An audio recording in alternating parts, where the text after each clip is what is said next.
cuts will leave hundreds of national parks, including some of the most well-known and most heavily visited sites, understaffed and facing tough decisions about operating hours, public safety, and resource protection. Fewer staff means shorter visitor center hours, delayed openings, and closed campgrounds, said Kristen Brengel, Senior Vice President of Government Affairs at the National Park Conservation Association, an advocacy group.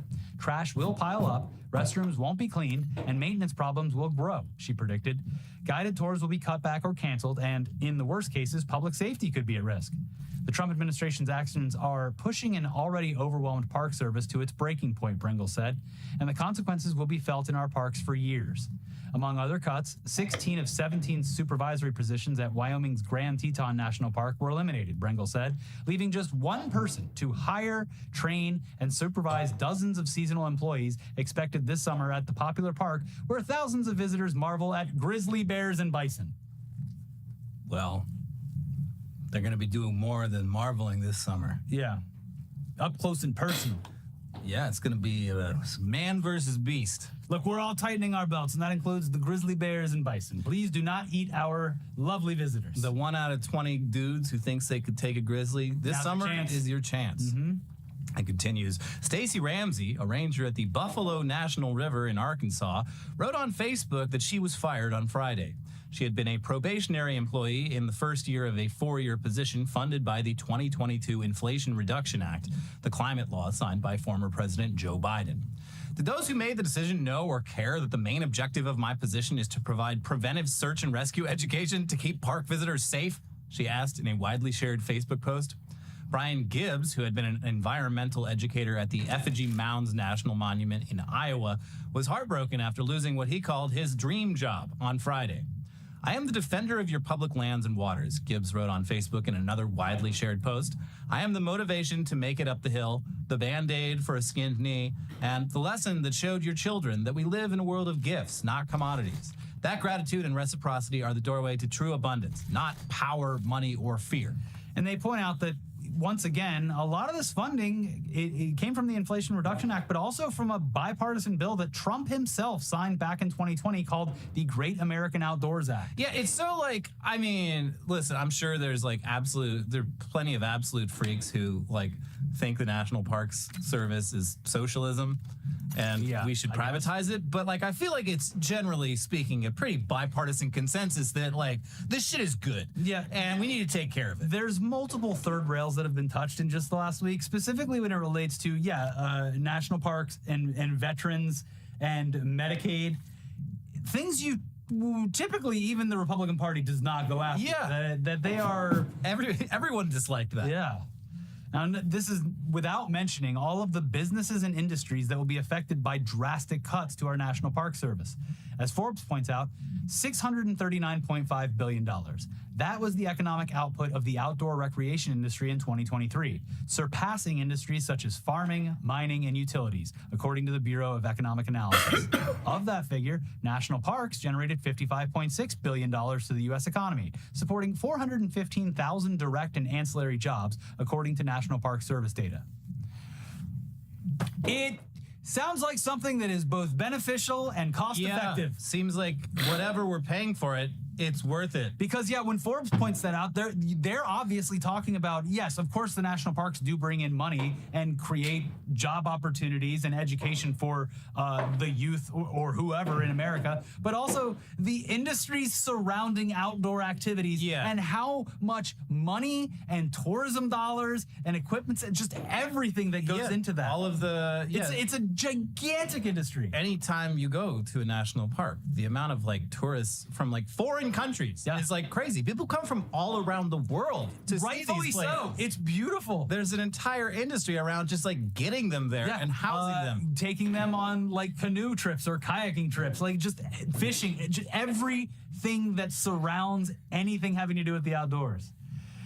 But elsewhere in ghoulish behavior, especially in conservative-run areas, apparently an early budget bill in Indiana would cut a program founded by living legend and legitimately good person Dolly Parton, a program that provided books free of charge to children from birth to age 5.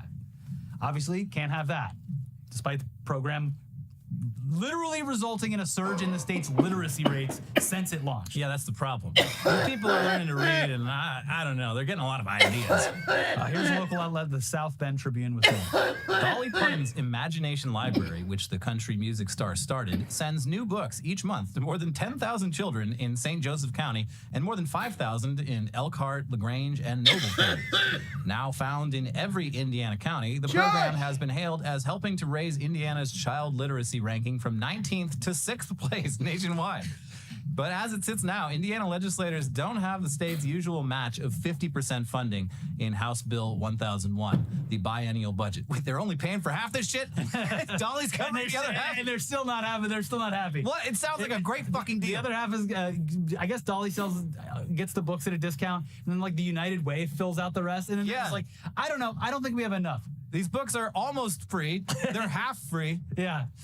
That would leave the burden on the local United Way and Community Foundation that finance the other 50% and risk that the program might have to be curtailed. Bill Purcell, president and CEO of Crossroads United Way, said, Imagination Library costs local and state funders a total of about $30 per child each year. The Dolly Parton program provides the books at a vastly discounted rate. I mean, you can't put a price on literacy, but I'd say if you were, $30 is pretty good. Pretty fucking good price. Yeah. That's it's really something. Like everything they're doing is, it's just like, okay, that's cool. You show me a big number and I'm like, yeah, I mean, like if we're saving that, that's great. What did we give up?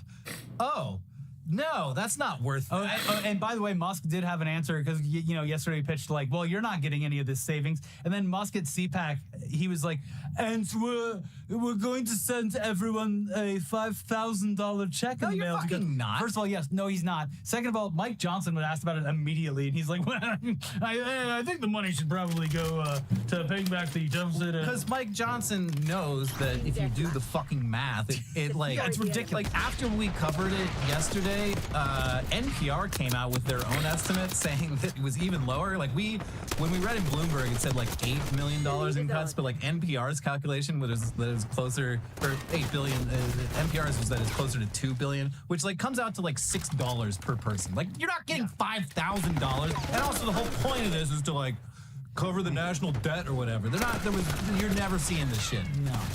But you might now be asking yourself, won't some big, beautiful asteroid just fucking end it already?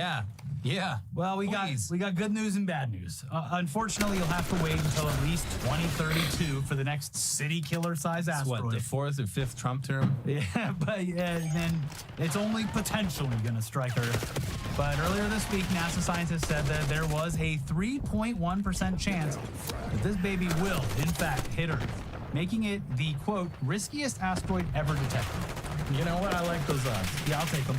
Now, unfortunately, or fortunately, this has since been downgraded to a reported 1.5% chance.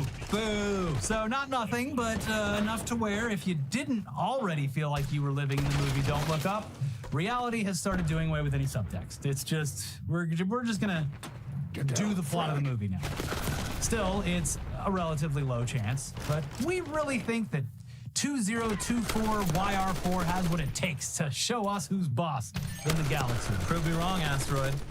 And the European Space Agency does add that for asteroids larger than 30 meters, 98.4 feet in size, 2024YR4 now holds the record for the highest impact probability reached and the longest time spent with an impact probability greater than 1%. Well, what do they know? They're European. Yeah, they've got to redo all their funds to, protect themselves from us and China and Russia now. Yeah. So you can't be predicting any asteroid projections if you don't have the money to do so. And if we defund NASA and leave it up to Elon, he'll predict the asteroids. Yeah, I mean, he's great at predicting the future and saying what will happen and what won't happen. Yes, even on his own self-imposed timelines. Yeah. Anyway, we obviously have more news for you coming up in just a second, but it is time to thank today's sponsor. And while we're still here on Earth for the next, 7 years or so, you're gonna want to look good. That's what you're gonna want to do. You're gonna want to go out looking great. You're gonna want to strut when you leave your clothes behind when you are raptured. you're going to want to leave some good clothes behind. And thanks to our sponsor, Public Rec, you're going to look great as that asteroid comes crashing down. Yep. Public Rec's the maker of our favorite pants in the world, the Daymaker pants, the perfect intersection of comfort and quality. Now let's be real, guys. Wearing uncomfortable clothes, it's just not worth it anymore. Why settle for stiff, restricting fabric when you can have something that looks sharp and feels as comfy as your favorite sweat? And honestly, who gives a fuck anymore? Yeah. There's an asteroid coming. But that's where Public Rec comes in. These pants are a game changer. The pants are designed to be as comfy as your favorite sweats, but way more stylish. We're talking super soft fabric, no stiff seams, and enough stretch to keep up with whatever your day throws at you. And Public Rec isn't just about pants. They have so many great style options, whether you're working all day in the office, running errands, or just grabbing a drink with the guys. Who doesn't want to look sharp without sacrificing comfort? I know I don't, and I'll tell you, once you put them on, you're going to wonder why you ever wore anything else. You'll never take them off. That's true. So, this February, stop settling for the same old stuff. Step up your comfort game with Public Rec. It's about time you treat yourself. And for a limited time, our viewers can get 20% off your entire order with code NEWSDUMP at publicrec.com. That is 20% off when you use promo code NEWSDUMP at publicrec.com. I mean, usually when you order comfortable pants, you only get to pick from small, medium, large, and extra large sizes, but with Public Rec, you get to select the exact width and length that you need, whether you're a 30 by 30 or a 44 by 36. Big boy. You can find your perfect fitting pants. Public Rec pants, they also come in so many unique colorways, from navy, dark olive, and stone gray. You are sure to find the right color for you. Their proprietary blend of performance materials provides the perfect combination of breathability and stretch while still holding its form. You will never want to take these bad boys off, ever. Public Rec not only has the most comfortable pants ever made, but they have a huge selection of high-quality, everyday premium styles. You can revamp your entire wardrobe with their perfect-fitting polos, shorts, and hoodies. So, this February, treat yourself right, because comfort is always in season.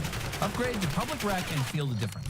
For a limited time, you can get 20% off at Public Rec by using code NEWSDUMP at checkout. Just head to publicrec.com, use code NEWSDUMP, and you're all set. And when they ask how you found them, be sure to mention our show. It really helps us out. Find your perfect fit and never compromise on comfort again. Public Rec, where comfort rules. All right, back to the news now, and this next story is absolutely wild in the most bizarrely racist way possible. Oh, good. We'll get into all the details in just a second, but here's the gist of it. A Jewish Florida man shot two men because he thought they were Palestinian, which is bad. You shouldn't do that. But they were actually not Palestinian. Oh, what were they? They were Israeli tourists. Oh. So they were Jewish. Like Palestinian Israelis? They were Israelis. They were Israeli tourists who, after being shot, by the way, so Jewish Florida guy shoots them because he thought they were Palestinian. Jewish Florida guy shoots Jewish Israelis because he thinks they're Palestinians. Mm-hmm. I wonder what they thought was happening to them. Okay, so what happened after they got shot was they started posting death to Arabs on social media. Oh, yeah, of course. Because they thought they were being targeted by an anti-Semite. Jesus fucking Christ. Yeah. It hurt itself in its confusion. It actually does bear repeating. A Jewish guy thought two Israelis were Palestinians. He shot at them around 17 times, wounding one, grazing the other. They assumed he was also Palestinian and immediately started railing against him and other Arabs online while posting about their injuries. I'm losing my mind. So he shot at them simply because he believed their race. They were because he believed they didn't do anything. He just saw them. He said, "Now's my time." Those are Palestinians, and I'm so fucking sure that they are. Yeah. That I'm gonna kill them. Yeah. So after being arrested for the incident, the suspect, 27-year-old Mordecai Brofman, thought that he had killed the two men, and he seemed pretty satisfied with himself because he still assumed they were Palestinians even after being brought in by the police. Here's The Guardian with more on this. A Jewish man in Miami Beach is facing charges of attempted murder following accusations that he opened fire on two men he believed were Palestinians, but reportedly turned out to be Israeli visitors. According to arrest documents, at 9:30 p.m. on Saturday, surveillance video appeared to show Brofman getting out of his truck and opening fire with a semi-automatic handgun at a vehicle as it passed. Semi-automatic handgun. And it's nighttime, too.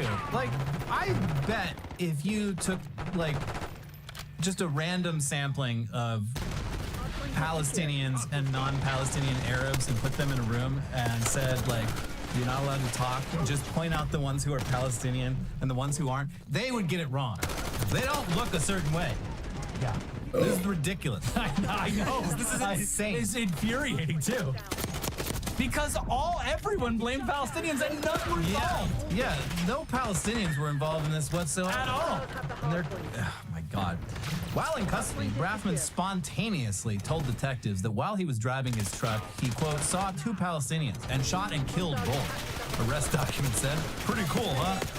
Law enforcement officials did not confirm if the victims were in fact Palestinians, and the Miami Herald reported that they were actually 2 vacationing Israelis, naming them as Ari Rabi and his father. The outlet reported that as of Monday afternoon, Braffman, the alleged shooter, was being held at the Miami-Dade Correctional Center on 2 counts of attempted second-degree murder. Further complicating the incident, one of the injured men reportedly posted "Death to Arabs" in a message on social media after the shooting. "My father and I went through a murder attempt against anti-Semitic background," he wrote. The Council on American Islamic Relations Florida chapter has called for federal hate crime charges in the shooting. It is deeply ironic and telling that both the alleged pro-Israel perpetrator and the pro-Israel victim in the Miami Beach shooting reportedly hold racist anti-Palestinian views. It's insane. Said CARE's National Executive Director Nihad Awad on X. And yeah, it is a hate crime. By this. The laws around hate crimes are written in a way where it doesn't matter what it doesn't matter who the victim is. If you do the crime based on categories of identity, it doesn't matter if you're wrong. You've done a hate crime. They've done a hate crime against Palestinians by attacking 2 Israeli tourists, which is fucking wild. And again, 0 Palestinians involved, and all catching strays. Even if they had been Palestinian, like, what's the fucking logic here? Yeah, even if there were 2 Palestinian people, I killed 2 random Palestinians in a car. Yeah, and I'm the good guy here. I cannot, of all the things we've covered recently, like, this is breaking my brain. I mean, it's just so much blind rage and hatred and just ignorance. This is a confluence of 2 phenomenons of madness that we've encountered over the years: a Florida man and Zionism. And it is funny that, like, Florida does have a pretty significant Jewish population, a lot of retirees. You don't really hear as much about them, but like, it's kind of crazy that it took this long for something this insane to happen, because Florida, it's a crock pot of crazy. Yes. Yeah, you're telling me, buddy. Whew, but moving on, remember those hired goons we were talking about? I need some goons. We're not talking about Elon Musk's little gooners. We're talking about actual tough guys who protect you from foes. Big tough guys. Protect you from foes, both real and imagined. All day long. Well, in another step forward in our dystopian reality, an app that has been described as Uber with guns, or as writer Fred Sharman put it, the technology brothers have invented Goons as a Service, has become a reality. Gas. The app is called Protector, and it's not for you. It's to protect the rich and powerful from people like you. And honestly, it's a pretty decent grift that preys on wealthy people's insecurities and paranoia.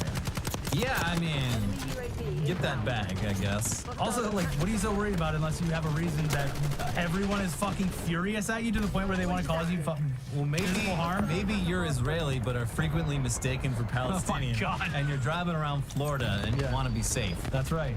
Do we have a service for you? Protector would have never allowed this to happen. Here's local outlet ABC7 with more on Goons as a Service. Need armed security? There's an app for that. A new app called Protector is being described as Uber with guns. With a click of a button, app users can hire a bodyguard specific to their needs. The company says all protectors are vetted, but they're not cheap. The standard rate is $1,000 an hour with a 5-hour minimum. The company claims its professionals are licensed to carry under the Law Enforcement Officer Safety Act. Experts say it's also a good idea to verify the company is insured for liabilities. I'll take their word for it. They seem trustworthy. Nah, he's good. These goons I hired off an app. The goons with guns. Yeah. You know what? They seem legit. Yeah. I just met these guys. I'm paying them $1,000 an hour. But it's all in the app. What if something bad happens? It's all in the app. It's fine. It's in the app. It's in the app. I'll leave a review. Yeah. Oh, he killed a guy. 1 star. Whoops. So yeah, pretty dystopian. But I mean, I honestly thought that something like this had already existed. I mean, if it's Not in app form, it's definitely a real thing. The cool thing is, like, since it's Uber with guns, you're paying $1,000. I bet these goons are making like $50. The money's all going to some dickhead in San Francisco. They should just do what like every other service has done, where it's like you goon once, and then you give them your gooner card. Yeah. You're like, hey, if you need any more gooning, Frequent gooner. you just call me directly, so I get all the goon money instead of the app. Yeah, I mean, that's like so many of these services, folks. It's just marketing for big. And actually, this is a hot tip. Airbnb is a good one for this. If you do, in fact, speak to the host that you're staying at and you like the place, they are not allowed. The TOS prevents them from putting it in any of their Airbnb correspondence, but they're listing these places on other platforms. And they will also give it to you directly if you contact. If you just ask, they're more than happy to set it up for next time. There's no law that says you can't talk to another human being. Yeah.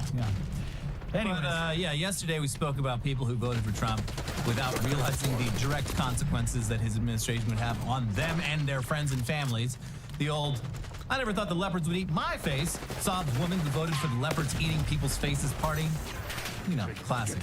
And while we were making not-so-subtle jabs at conservatives who never thought these policies would affect me and the people I care about, Jesse Waters was literally doing that exact bit on Fox News, pleading, just groveling. Mr. Trump, please!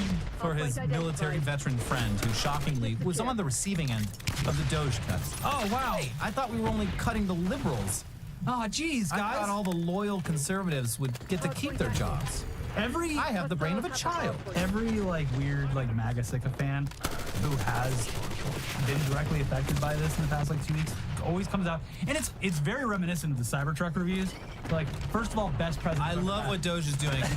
not what it's doing to me personally. It's actually really bad. It actually ruined my life. But everything else they're doing great service. Yeah, it's the exact Cybertruck reviews, but about the functioning American government. Because everyone knows that Elon is a petulant child. Yeah, you gotta walk on eggshells around him. First of all, Mr. Trump and Mr. Elon, I want to say great job with everything. Second of all, my friend who's a military veteran, we could really use some help right now. Anyways, it's a perfect video example of this phenomenon. So we're just gonna play the clip. I mean, here you go. Chris was a guy I met at a shooting event in New Jersey last year. And now he punched out after 20 years and working for the Pentagon. And he's only been there a few months, so he's probationary. And he just found out he's probably going to get laid off. He's going to get dozed. And he texted me and he said, Jesse, this isn't good. I'm upset. This is really sad. And this guy's not a DEI consultant. This guy's not a climate consultant. This guy is a veteran.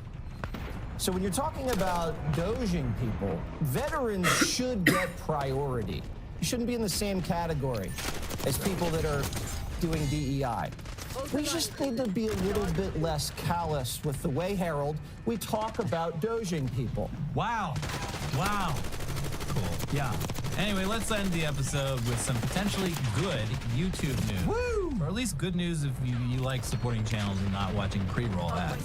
YouTube is apparently launching a version of their YouTube Premium product called Premium Lite, which is targeted at folks like us. Yeah. People who watch YouTube frequently but use, other apps or services to listen to music. Yeah. Now you'll be able to feel good about supporting the channels you watch and not have to watch those pre-roll ads. Here's Bloomberg with more.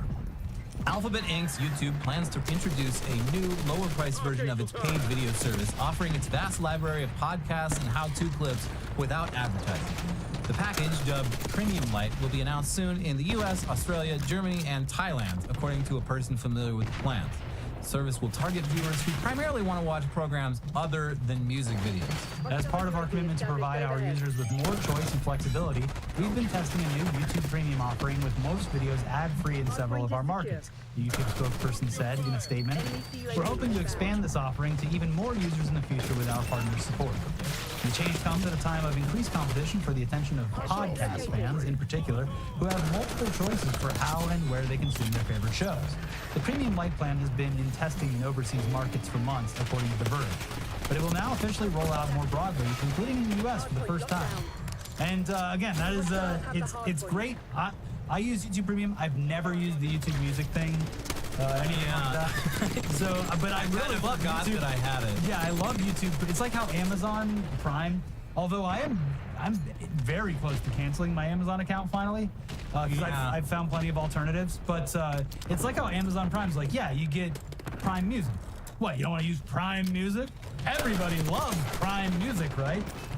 Yeah, it's great. No, I don't fucking use it. Sorry. But yes, it's great. Unfortunately, because of the consistent price increases in YouTube Premium, I would assume that Premium Lite is just going to be the price that full Premium was a couple years ago, which is like $10. Yeah. But it actually benefits creators, so that's good. If you care I've about been using it for years. The few times that I'm like with a friend and they pull out YouTube, they're like, you gotta watch this, and I gotta fucking sit there and watch a fucking advertisement? Yeah. I'm like, wow, how do people live like this? I haven't watched an ad on YouTube in so long, because I got this shit. Some of our sponsored ads, which you guys Yeah, but those, I mean, you can just skip them. Hey, we're not telling you what to do with your life. What to do with your life. You do want to hear about We put chapters in the videos for a reason. Listen, it's a good pair of pants. You should hear about it, but you're not under any obligation not to just like scroll right past it. And under no obligation to buy it either. Yeah. Hey, there's a comic coming. Who fucking cares? Yeah. Now, of course, the easiest way to support us directly is to click the join button. Or if you're feeling tipsy, hit the thank button for a one-time contribution. Though all we really want is for you to smash that like button, leave a comment below, make sure you're subscribed to the channel, and please watch our most recent videos that are popping up in just a second. We will see you very soon for weekly weird news, which of course is somehow the weirder news from the week. Bye. Bye.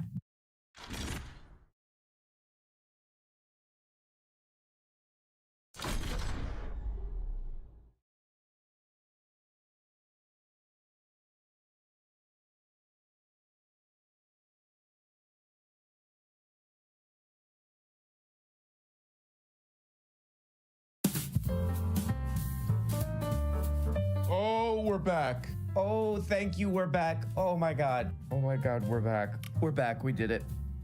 We fucking did it, man. Oh, we fucking goddamn did it, man. We're back. Friday, back. Friday, back. Friday, back. Friday, back. Friday, back. Friday, back.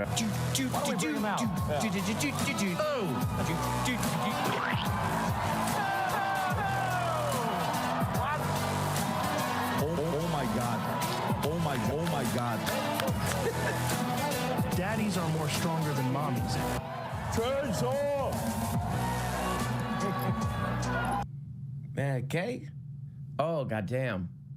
Oh, goddamn. This is a good video right here. This video got recommended to me. Oh, thank you. This video got recommended to me because YouTube knows what I like, which is Elon Musk stuff. What is this stupid thing? Elon Musk wields a chainsaw and speaks at CPAC in Washington, D.C. This is a really good video because that Argentinian president, that guy for some reason has a little The Who ass haircut. He's the president of a country and he's like, I'm gonna have like a rock and roll haircut. I'm gonna have a little rock and roll haircut. I'm making decisions for a country that desperately needs help. I'm still figuring out my look. That's mostly what I'm doing, still figuring out my vibe.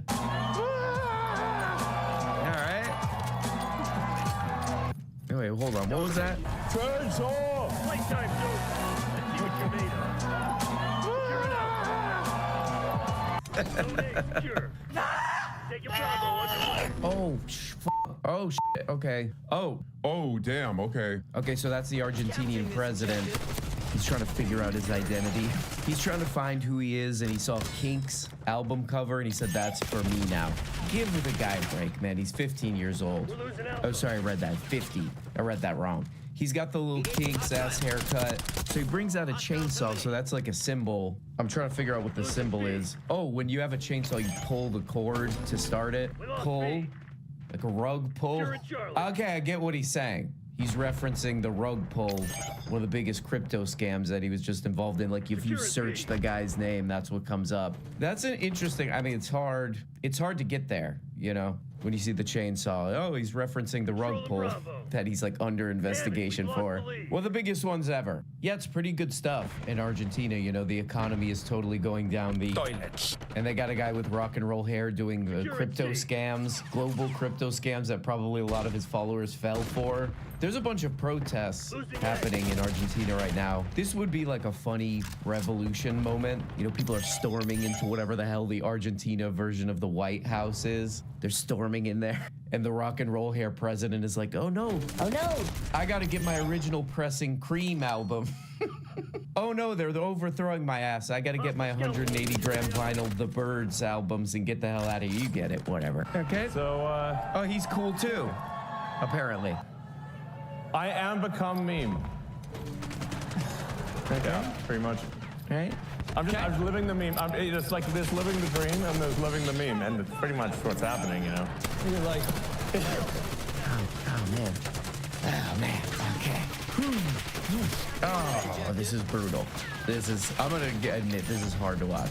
Ooh, okay. I'm gonna defer to the comments on this one.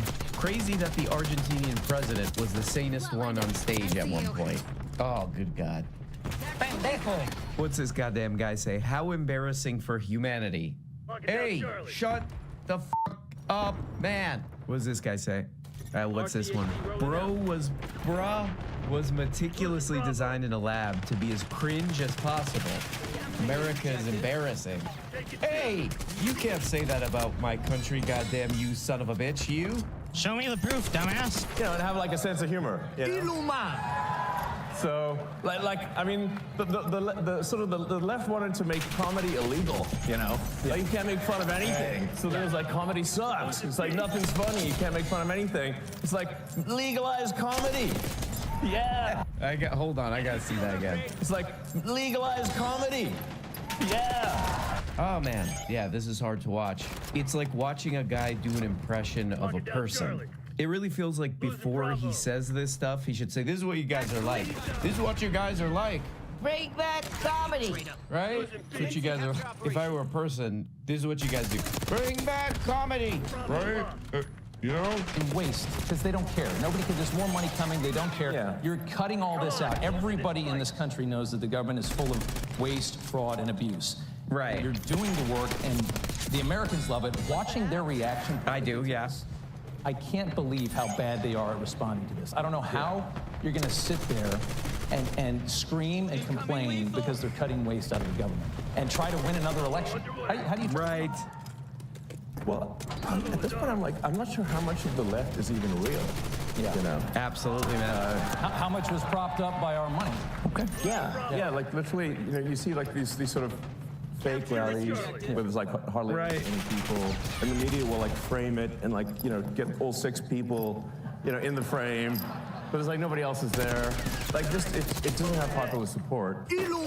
Yeah, that is true. The government does waste a lot of money. Yeah, one of the huge ways they waste so much money is on his weird ass. Oh my God, they've given this guy so much of this. Given this guy massive amounts of money for toilets. Maybe this is like a to catch a thief kind of situation, you know, oh, the only guy who could catch Elon Musk, you know, this guy they waste, just throw down the toilet so much money at, is him.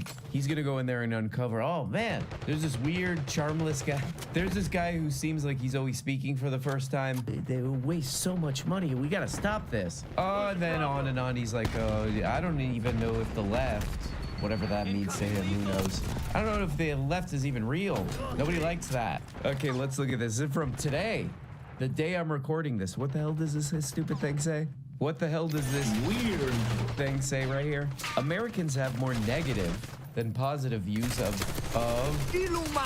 and Mark Zuckerberg. Oh, what? They don't like these guys? What the hell? They don't like these... Okay, so this is a Pew survey. 54% of people view Elon Musk unfavorably.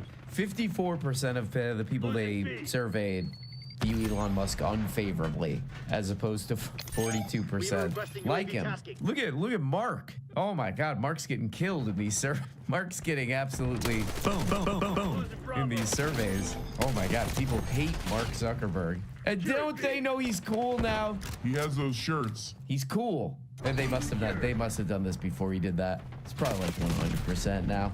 Probably like 100% after the shirts. This is funny too, in the little fine print here.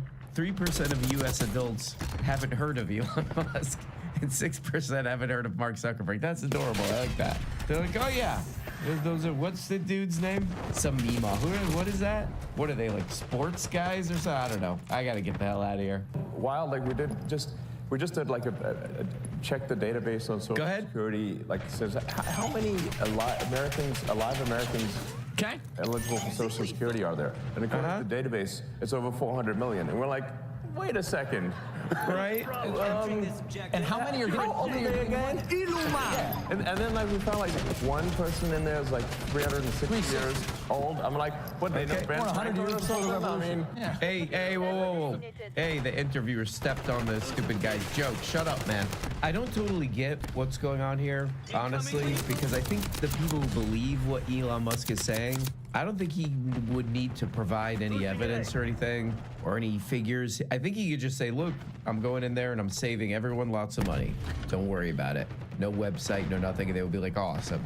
Yeah, it's pretty wacky stuff. You know, I guess it's like, hey, we're going after all this fraud and abuse. All this fraud and abuse that's going on in the government. By the way, the worst version of that, me and my friends are involved in, but don't worry. So to tackle all this fraud and abuse, we're going after a program that gives money to old people that they pay into, Social Security. So there's a bunch of videos of this guy, including here, where he's like, oh, there's all these people on the Social Security list or roll or whatever, you know, who they're dead or they're 200 years old.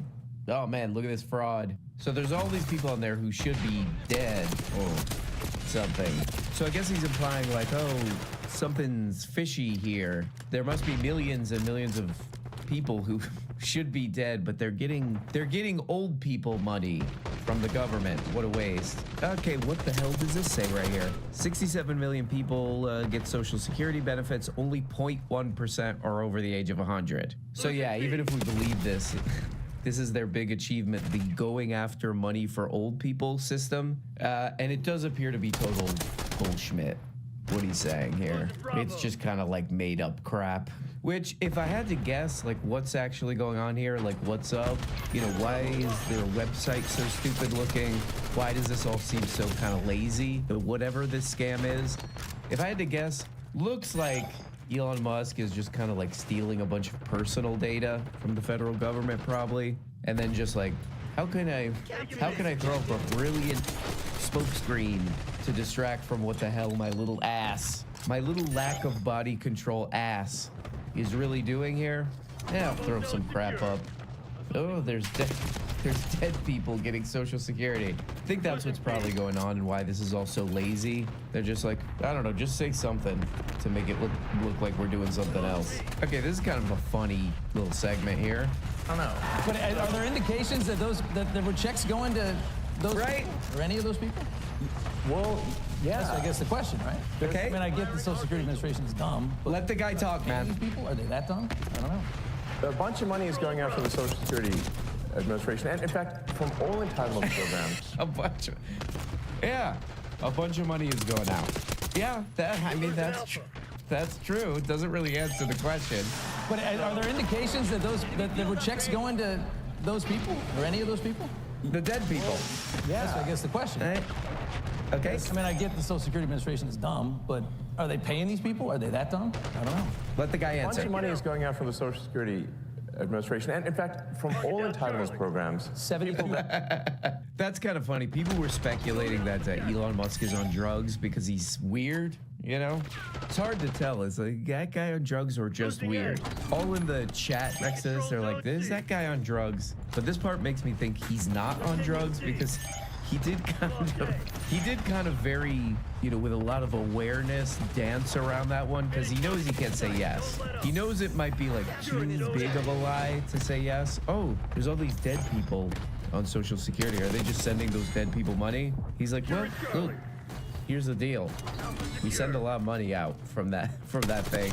Also, there's been a bunch of like news stories. Wired did a thing about this, that they're actually like, they're also just like reading these databases wrong. But even if there was dead people, just sending checks to dead bodies, or whoever's getting those checks in this imaginary scenario, that would still be money better spent than all the money we're spending on Elon Musk and his pals. Like way better.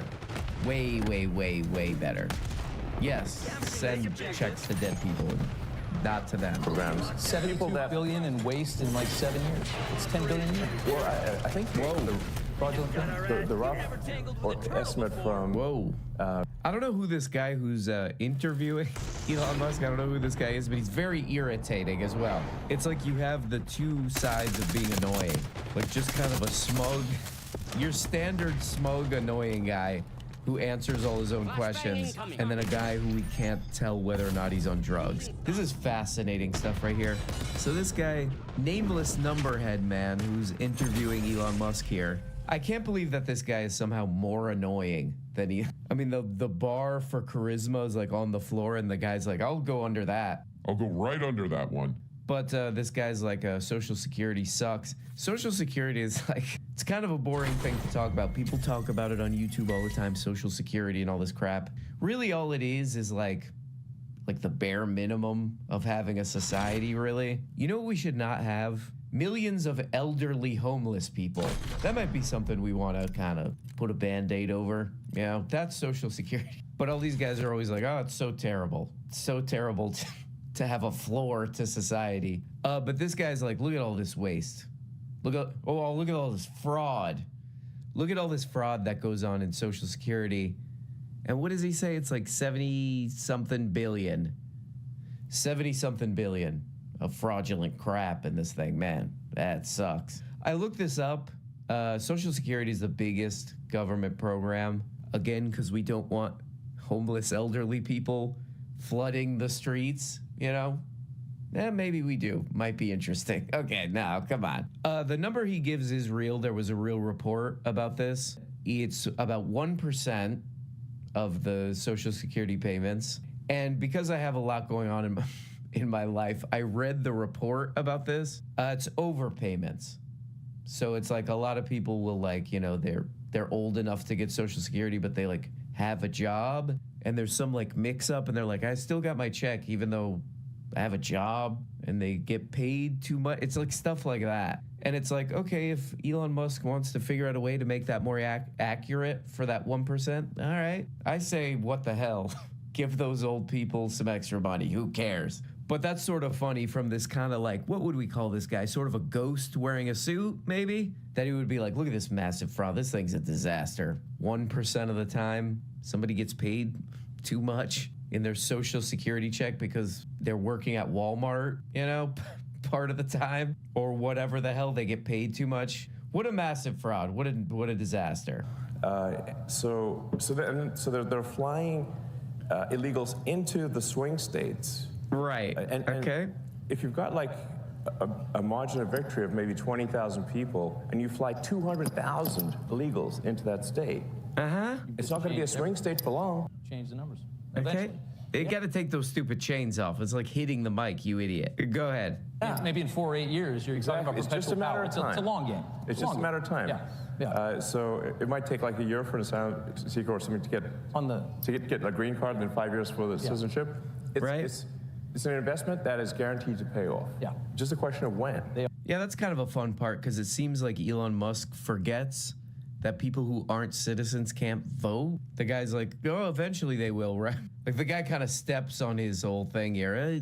Oh, when they're citizens, then they'll vote, I guess. Then Elon Musk is like, oh yeah, there's all these illegals coming in. They're flying them around so that, you know, in 6 or whatever, 10, who knows, years, when they definitely become citizens, then they'll vote some kind of way that I don't like. Seems like he's just not really trying that hard to lie convincingly. This really does feel like he's trying to keep the ball in the air for long enough to do whatever the hell he's doing back there.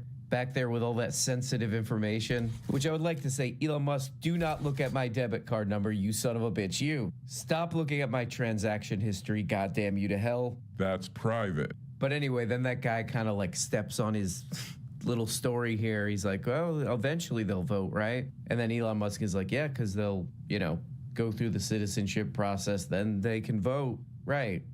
Because they would be citizens. Like, what the hell are we talking? Like, if this did happen, there's people coming from other countries and then they become citizens, they could vote because they'd be citizens who can vote if they want to, which they don't. So what the hell are you talking about? What's the story here? I forgot, but I did get to look at everybody's medical records. Whoops, did I say that out loud? Yeah.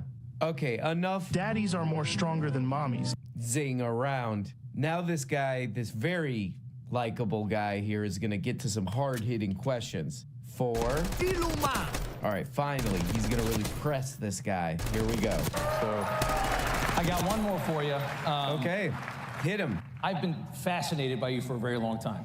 Thanks. I've never seen anybody that can, you know, do so many things at the same time. I mean, you've got the rockets, you got the cars.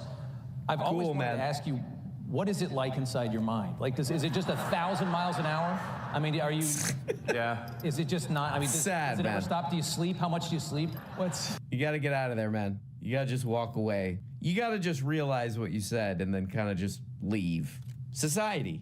Well, there we go. Quite possibly the worst interview, or maybe it might actually be the worst interaction between two human beings I've ever seen. A little bit of this.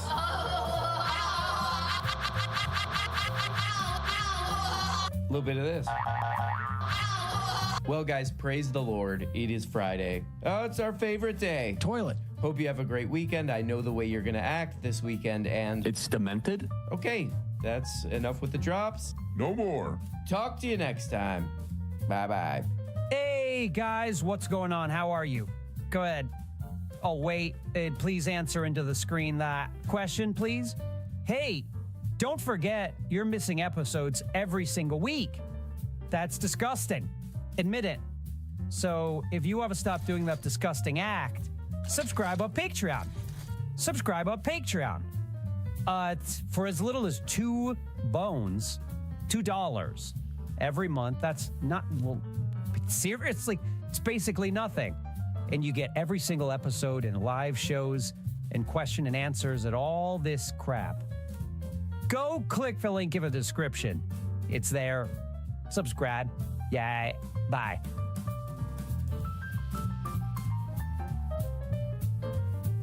Spend a day off with me on a FIFA mine site in Australia. Living in regional Australia is not for the weak, but look, we get paid really good. This room here is also free, and also all of this beautiful food here is also free. On my days off, I literally go to the gym and I eat food. I try to eat good food and to spend the time away doing FIFO to get jacked up, because the food is really good. We got nice steaks and we got nice chicken cooked fresh daily. Then that night I'll sit out, have a barbecue with some friends and even drink some beer. So you can't complain. You're getting free flights in and out of the mines, you're getting free food, free accommodation, and you can even sit down and relax on your days off. This here is barbecue night. I'm gonna try not take it overboard tonight with the beer, because I do have a 12-hour day tomorrow. But look, that's it. That's what you do on your day off, and people don't realize how beautiful some of these FIFO mining camps actually are, like mini holiday resorts. But so mining towns are apparently back in fashion, or maybe they actually never fell out of fashion, because in many of, I guess, our shows or games set at the turn of the 20th century, we see mining towns. If you play Red Dead Redemption 2, there's a big mining town in that game. If you watch like a lot of historical dramas set in the UK, sometimes you'll see a mining town pop up in places like Wales. We saw that in, you know, a show like The Crown with the Aberfan disaster. And generally, we kind of understand when we hear the words company town, that is like probably quite a bad thing. Now, in the UK, what often happened was towns would form around mines and then be devastated when the industry moved on and mined somewhere else, or just took all of that work overseas, or used an overseas company instead of mining locally. And this didn't just happen with mining, it happened with like shipbuilding and various other industries. But I guess what we all understand is it's bad to live in an accommodation which is also owned by the company which pays your salary. But now it seems like there has been a shift in perception where a lot of these companies are now targeting people with the promises of like amazing wages, free accommodation, free food, free gym, free games room, and selling it to us now as a very, very good thing. And the dark side of all of this, of course, is for a lot of people, this might be appealing because the cost of everything is so fucking insane.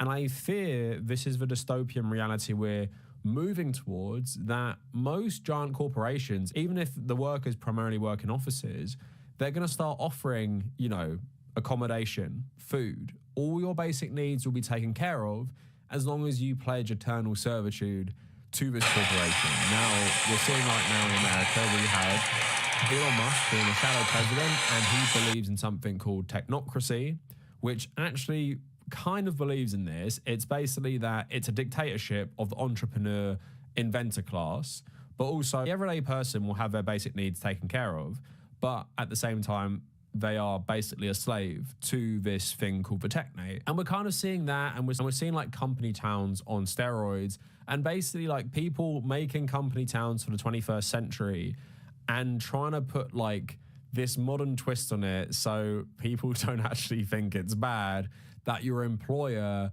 has total control over all aspects of your life. Now, what we're going to talk about today, I want to talk about Mr. Beast a tiny bit because he's kind of been setting up his own company town. But what I want to primarily focus on is actual like mining towns that still exist in Australia. And there's something called FIFO or FIFO, and it basically means fly in and fly out. It's these like more remote jobs, either like oil rigs or actual mines, where immigrants will often go to Australia and they'll work in these pretty brutal conditions, long hours, maybe sometimes working up to like 21 days in a row for pay that seems good on the surface. But also what these mining towns will do is provide accommodation and food and maybe a gym. And the way it's being sold to a lot of people, it's kind of like a like an all-inclusive holiday in many ways. Like, sure, the work is hard, but with all these benefits, it's kind of hard to say no. So I want to talk about all of that today because I've seen a lot of Instagram reels about this, and loads of people have seen it on TikTok apparently. And we're just going to kind of show you the reality of working in a place that will also provide you with food and accommodation. The catch being you're working brutal hours and you live like, you know, 3 hours away from civilization for like a month at a time.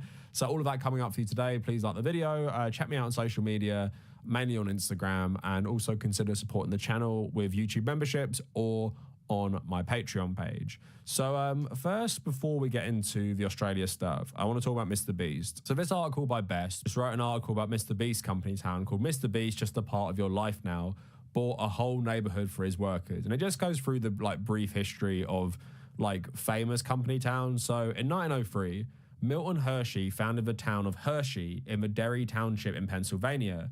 Intended as a town for his workers to live and thrive in, it offered not just then modern conveniences like electricity and indoor plumbing, but also public transit, free education for workers' children, and free vocational schools. Hershey, Pennsylvania is now a thriving tourist destination. In 1928, Henry Ford converted land within the Amazon rainforest into an industrial town called Fordlandia in order to try and cultivate his own rubber supply separate from the British monopoly of the time. The workers in the town were forbidden from consuming alcohol or tobacco, from enjoying the company of women, and even from playing soccer, and inspectors were sent from house to house to enforce the rules.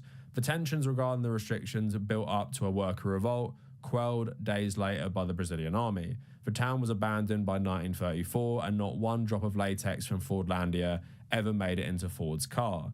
In 1966, Walt Disney unveiled plans for a utopia in Florida, which was to be called the Experimental Prototype Community of Tomorrow.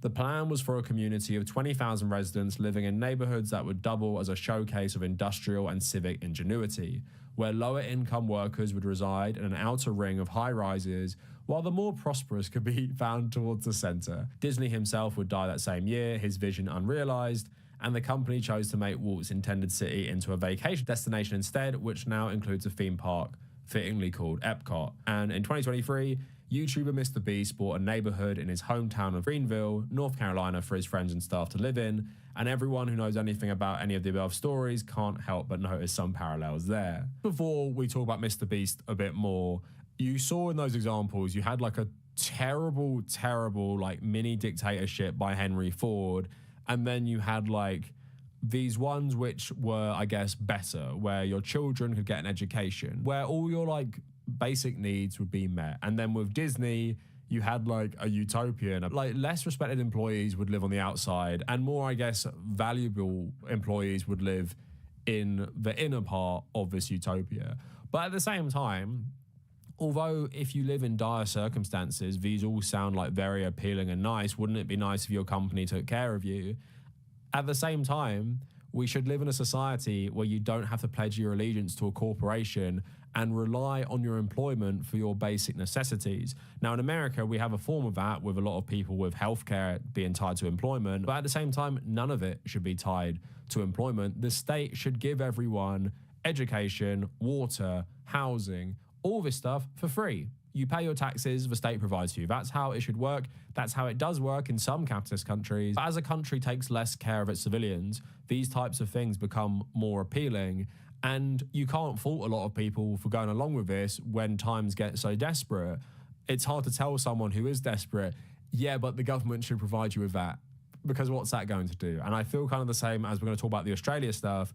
When they're offering so much money, it's hard for a lot of people to say no, especially if they might be desperate and not have good qualifications for other employment. So going on to Mr. Beast, I'm the #1 hater, so we have to talk about this. But the New York Post reported the story regarding Mr. Beast's acquisition of homes in his hometown of Greenville. The Post reported that he'd been quietly buying out the neighborhood for himself, his family, and his employees, and has purchased 5 modest and separate homes in the area he grew up, centered around a cul-de-sac. Mr. Beast responded to someone calling it a company town, saying, "Only I could get cancelled for talking about Mr. Beast." So this article by Best just wrote an article about Mr. Beast company town called "Mr. Beast, Just a Part of Your Life Now, Bought a Whole Neighborhood for His Workers." And it just goes through the like brief history of like famous company towns. So in 1903, Milton Hershey founded the town of Hershey in the Derry Township in Pennsylvania. Intended as a town for his workers to live and thrive in, it offered not just then modern conveniences like electricity and indoor plumbing, but also public transit, free education for workers' children, and free vocational schools. Hershey, Pennsylvania is now a thriving tourist destination. In 1928, Henry Ford converted land within the Amazon rainforest into an industrial town called Fordlandia in order to try and cultivate his own rubber supply separate from the British monopoly of the time. The workers in the town were forbidden from consuming alcohol or tobacco, from enjoying the company of women, and even from playing soccer, and inspectors were sent from house to house to enforce the rules. The tensions regarding the restrictions built up to a worker revolt, quelled days later by the Brazilian army. The town was abandoned by 1934, and not one drop of latex from Fordlandia ever made it into Ford's car. In 1966, Walt Disney unveiled plans for a utopia in Florida, which was to be called the Experimental Prototype Community of Tomorrow. The plan was for a community of 20,000 residents living in neighborhoods that would double as a showcase of industrial and civic ingenuity, where lower-income workers would reside in an outer ring of high-rises, while the more prosperous could be found towards the center. Disney himself would die that same year, his vision unrealized, and the company chose to make Walt's intended city into a vacation destination instead, which now includes a theme park fittingly called Epcot. And in 2023, YouTuber Mr. Beast bought a neighborhood in his hometown of Greenville, North Carolina for his friends and staff to live in, and everyone who knows anything about any of the above stories can't help but notice some parallels there. Before we talk about Mr. Beast a bit more, you saw in those examples, you had like a terrible like mini dictatorship by Henry Ford, and then you had like these ones which were, I guess, better, where your children could get an education, where all your like basic needs would be met. And then with Disney, you had like a utopia, and like less respected employees would live on the outside, and more, I guess, valuable employees would live in the inner part of this utopia. But at the same time, although if you live in dire circumstances, these all sound like very appealing and nice, wouldn't it be nice if your company took care of you?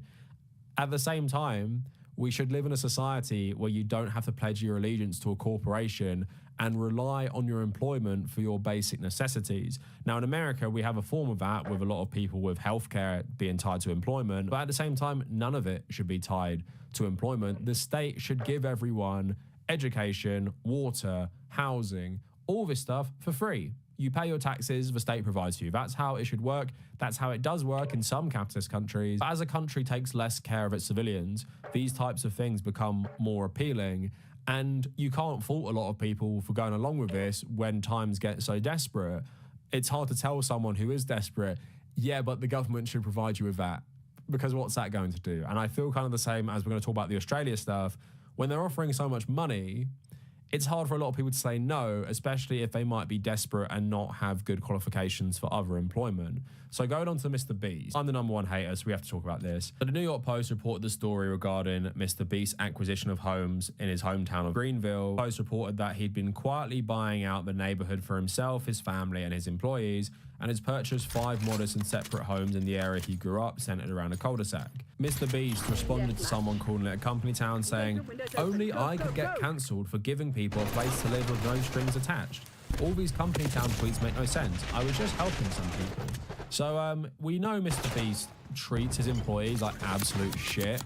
And him not even understanding why this is bad is obviously such a red flag. And this is before all that terrible shit came out about how his company is run. No strings attached. There are strings attached. Are you giving these homes away to people forever if they stop working for you?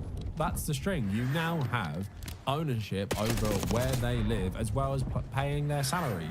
And that is an insane power imbalance to have with your employees. This shouldn't need to be explained to anyone who pays so many people and runs a massive company. And again, yeah, this is a guy who wants to be president and he doesn't understand why there might be red flags about buying up loads of property. And then if someone works for you, you let them live in that house, right? And yeah, like I said, if someone needs a home and you're giving them subsidized rent, they're not going to turn it down, are they? But you're realizing that you have that power over everything, that if you tell them to do something at work that they might not want to do, now they have to consider their housing situation, which you also control alongside their salary. So if you fire them, not only are they losing their primary source of income, they're losing their home as well. And that's, of course, a problem. And it's insane someone like Mr. Beast doesn't have anyone explain this to him. Again, he thinks he's a great guy, and he still thinks it as well. Despite all the controversy, he still thinks it. Now let's talk about this going back to its kind of roots. Let's talk about like actual mining of minerals. Now, there's a page I found on Instagram which inspired this video, and it's called FIFO Career. So basically, this account posts loads of different reels or TikToks about what it's actually like to work on these FIFO jobs. So mainly it covers working on an oil rig and working in an actual mine. What's really funny about this account is the narrator, this Irish guy, he does a lot of them from his perspective, like he's working this job. So it turns out this guy is not only a miner, he also works on an oil rig as well, these like high level jobs. Of course, this guy probably isn't doing either of these jobs. He's just narrating these videos because it seems like his website is designed to both fill these jobs, but they offer a service of writing CVs for people who want to do these jobs. So if you want to hire this company, that's the Instagram page is for, you have to pay £500 for them to do your CV for you. And this is quite funny. If you go on the actual website, it talks about FIFO and it says only 6 months of work a year, $150,000 a year starting rate, 0 expenses, and then 100% free food, accommodation, and flights. And then underneath, experience Bali, Southeast Asia. Bali, Southeast Asia offers affordable living, stunning beaches, and vibrant culture. FIFO workers love to unwind here with cheap accommodations, delicious food, and exciting activities. Southeast Asia is often cheaper to live on your weeks off than in Australia. That is one of the many options that some workers use due to long periods of time off. So because it's in Australia, you see this a lot in the marketing. They talk about going to Bali, and yeah, lots of people do that. When they say it's cheaper than living in Australia, that is hiding something that is a bit darker, is that Australia's rent crisis at the moment is fucking insane. Like, it's really hard for just Australians to find places to live that aren't extortionate, or just find anywhere to live. So you're getting all these migrant labourers from Ireland, the UK, or whatever, and yeah, they're saying, well, you might want to go live in Bali in your time off because it's cheaper. You might have to do that. You might literally have to fly to another country every time you have some time off, or you'll just be stuck in a mining town in the middle of the desert. So I want to play you some of these reels to show you like the angle they're going with here and how they're trying to entice people to come stay in these mining towns in Australia. This is how much your bank account can grow after working in the underground mines over in Australia doing FIFOs. This is typically here a day goes. First we wake up, we get a free breakfast. This is what the bank account looked like when I first joined the underground mines. I'm going to show you what it looks like after working in the underground mines for a year. Keep in mind, we do get 6 months off. I actually have to row to work in this particular mine because there is a lot of water in it. It's extremely safe though, and we've had no casualties. This is what my bank account looked like after 1 year working in this underground mine. This is actually blown today. As you can see, it's a controlled explosion, and we're all out of the mine, and it's quite safe. This is the dinner as well. Lamb shanks today. We have actually a buffet of food, but we asked for the lamb shanks and they were cooked to perfection. This is us mining some coal in the underground mine, and we also have some dump trucks down here. But yeah, the typical wage for an underground miner is this here, so it's quite good. And yes, you don't need any qualifications for this role. There's many other roles out here. This is the one typically that people go for because of the good pay and the no qualifications. But this is just the underground aspect of the FIFO mine in Australia. There's many other roles like dump truck operators on the actual surface, and there's other roles like offsite drillers that pay extremely well. FIFO chefs, PTs, hairdressers, admin, housekeeping, you name it. The roles out here, and the base pay is 98k. Have a barbecue with some friends and even drink some beer. So you can't complain. You're getting free flights in and out of the mines. You're getting free food, free accommodation, and you can even sit down and relax on your days off. This here is barbecue night. I'm going to try not take it overboard tonight with the beer because I do have a 12-hour day tomorrow. Look, that's it. That's what you do on your day off, and people don't realize how beautiful some of these FIFO mining camps actually are, like mini holiday resorts. Days off, I literally go to the gym and I eat food. I try to eat good food and just spend the time away doing FIFO to get jacked up. So even says in one of those videos, it's like a mini holiday resort. And of course, they're trying to like actually make it seem like a holiday resort. Like they're talking about like the cost of them, you know, your room being covered, your food being covered. There's a gym, there's all this other stuff. Doesn't it sound great? And you can also, on top of that, make insane money. $140,000 a year in a mine, working 2 weeks on, 1 week off. But also, you're not working 9 to 5, Monday to Friday. You're literally working every single day for 2 weeks. And like I said at the start of the video, I've heard other stories where you're actually working for 21 days straight, sometimes 12 hours a day. Like, it would drive you absolutely mad. And it's like some of the hardest jobs you can do. I'm going to show you an oil rig video in a second. But also on one note as well, I don't know if it was exactly the same scheme, but I met some people I went to uni with. I don't know them that well, but I met them at this wedding, and they were telling me they did something like this on a farm in Australia. So they went to a farm on some sort of like working tourist visa. I'm not sure exactly what it was called. So they'd work on a farm for maybe like a week or 2 weeks, and then they'd have like a week or two off to, you know, explore Australia and stuff. And what they described to me sounded like slave labor. And it was terrible pay as well. And I'm like, why the fuck did you do that? Like, they didn't have to do this, right? They're just people who wanted to go backpacking around Australia and Southeast Asia or whatever. And they're like, oh, we just did it because we wanted to go around Australia. And I was like, if you don't have to do that job, you're actually insane. And when I see people doing these jobs and all the accommodation and all these benefits are advertised as like a plus, I'm like, no, that is like the bare minimum you should be guaranteeing these people for how much work they are doing for these terrible corporations. I just wanted to show you the oil rig example as well. Just like, how could they sell an oil rig to you? Like, think in your head right now, if someone had to try and make me work on an oil rig, how would they go about it? So let's watch maybe 1 or 2 of these reels. Let me show you what it's like to live on an offshore oil rig. So firstly, these offshore oil rigs are absolutely massive, and they're actually bigger than you think. There's up to 10 stories on them, and there's many different facilities for the workers on board. We do arrive mostly on helicopters, and there's lots of odd jobs on site. Firstly, the food. The food out here is 10 out of 10. We have personal chefs on board, and the chefs are really good at their job. They make 10-10 food, breakfast, lunch, and dinner. A lot of the jobs out here you do need qualifications for, but there is some jobs out here that do not require qualifications. This here is how much you can expect to earn on an offshore oil rig, around 16,000 per month. This here is your own private room with a sea view, your own private bathroom as well. The room has everything in it that you need, and realistically you can't ask for anything else. It's clean, the bed is actually comfortable, and it has a private bathroom. There's also shops on board. So you have this shop here. There's actually a few shops. This is one of the 3 shops on board. We even have a library on board, or a quiet room, whatever you want to call it. And we also do have a games room on board as well. So there's many different monitors here. There's a few computers here. And yes, we do also have Wi-Fi out here also. This here is the music room. So as you can see just from this, there's a lot of facilities on board. And obviously this is all free. Your accommodation and your food is all paid for by the company. And this is the gym here. It's a really good gym, and it's actually really big as well. This is what it's like to actually work on an offshore oil rig doing FIFO. Today I got stuck doing the scaffolding at the bottom of the rig, but luckily I made it up. Firstly, the pay. You can get up to €18,750 per month out here on these rigs. Payday after working on an offshore oil rig for the past month. These offshore oil rigs are literally like money hacks. You go out, you work here for the month, you have 0 expenses. Everything is covered for you out here. Flights in and out, or else boats in and out.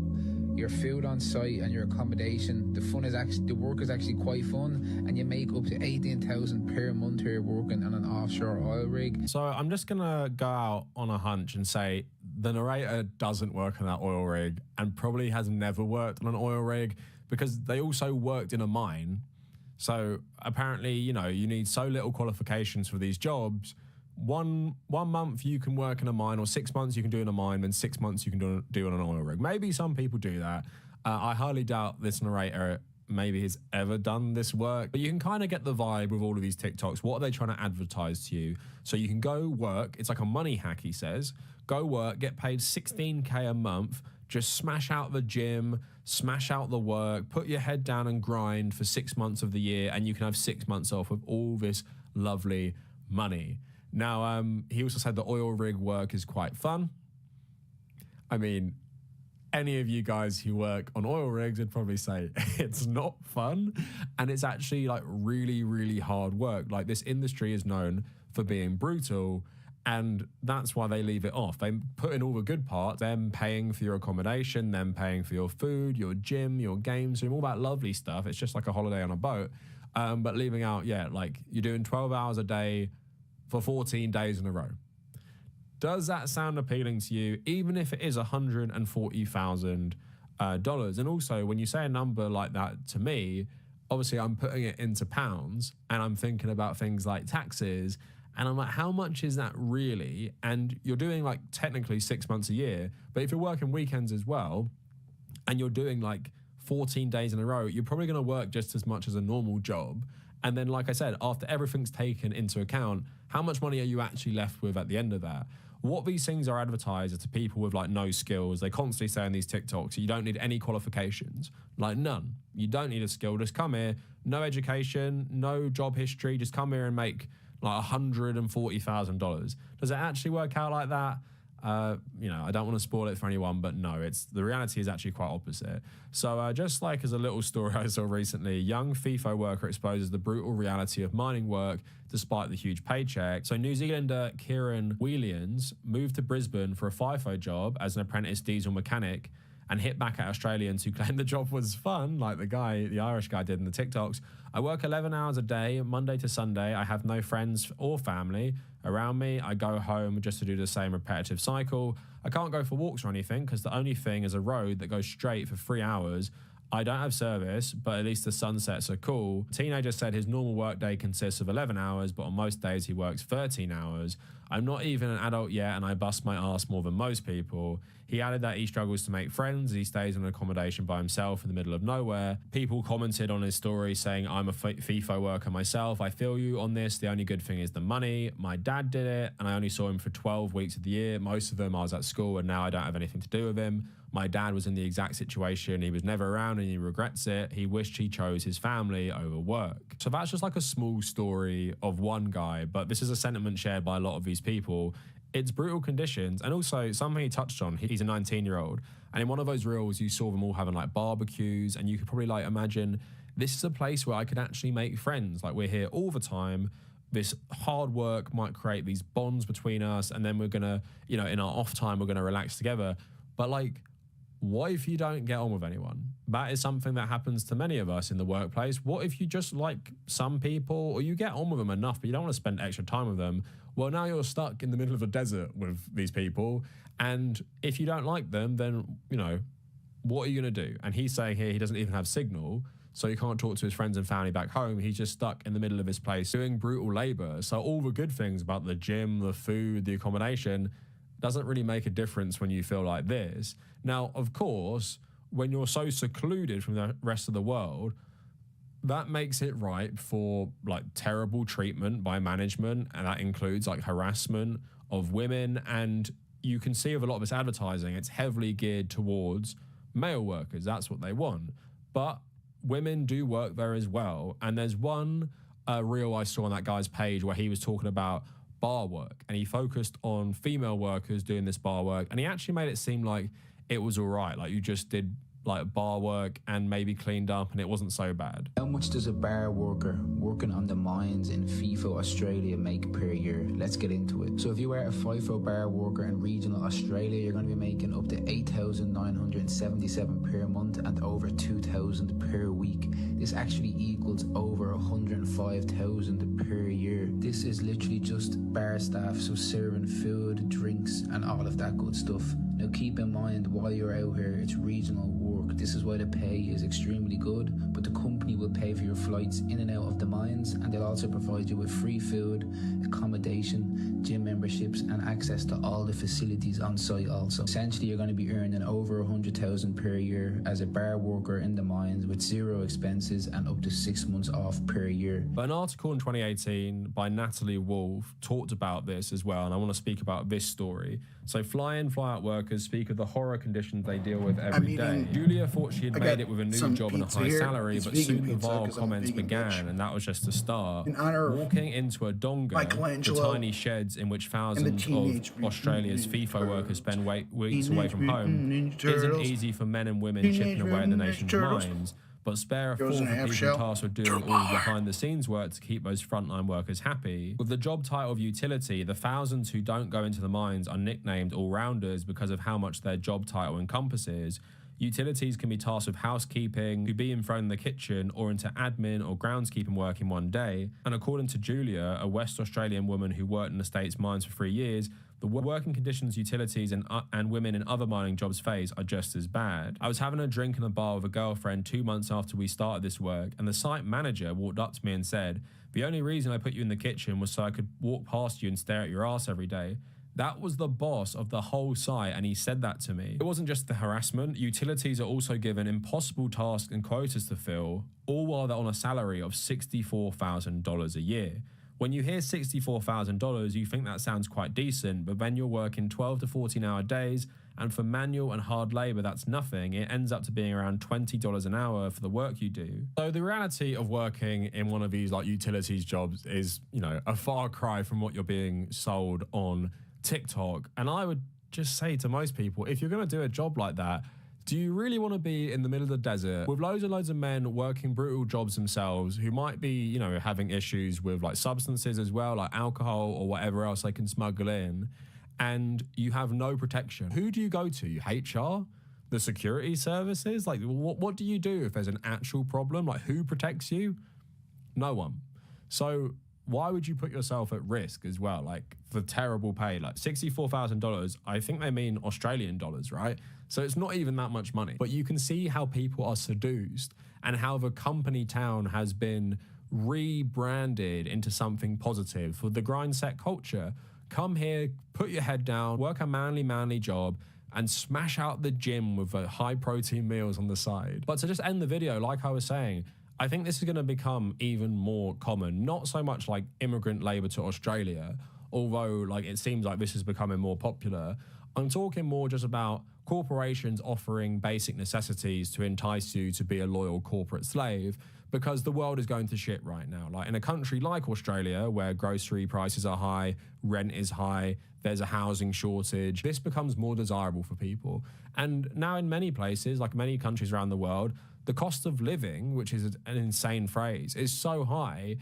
If you could get a job that also gave you housing, food, and other benefits, like a gym membership even, why would you not take that? Why would you not take that? And I feel like the way just the capitalist economy globally is going, it's just going to force more and more people into even considering this and thinking is actually like a positive thing. Like these people going, oh, how do I do this job because I want all these benefits? And it's just like annoying that we don't reframe the conversation of no corporation should have to offer these benefits to people to entice them to work there. And it shouldn't work as a marketing strategy that you can get free gym and free food and a free bedroom as a positive thing. It should be the state takes care of all of us and we all have those things regardless. And then if we have to still work in the capitalist economy, we don't have that thing over our head threatening us onto the street if we don't just get any random fucking job. And, you know, people like Mr. Beast is oblivious to this, but mining towns know what they're doing. It keeps people loyal and it is a benefit for people at this time. Otherwise, you know, they wouldn't need to offer this and it wouldn't become so popular with loads of rando teenagers from the UK or Ireland signing up for these jobs and seeing housing and food as something that they're like, oh yeah, that's fucking great, isn't it? I can get food. I can actually afford to live now because I'm doing this brutal mining job. But anyway, I thought this whole like concept was interesting. I hadn't really been exposed to it much beyond that conversation I had with someone I knew.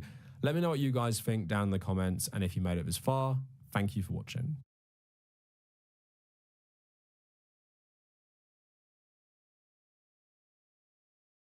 Elon Musk also was able to actively undermine the regulatory agencies and the federal apparatus in ways that Steve Bannon could never dream of. This is part of the reason why Steve Bannon keeps saying that Elon Musk is a parasitic illegal immigrant who should be cast aside, who should be kicked out. Except when directly asked about Elon Musk,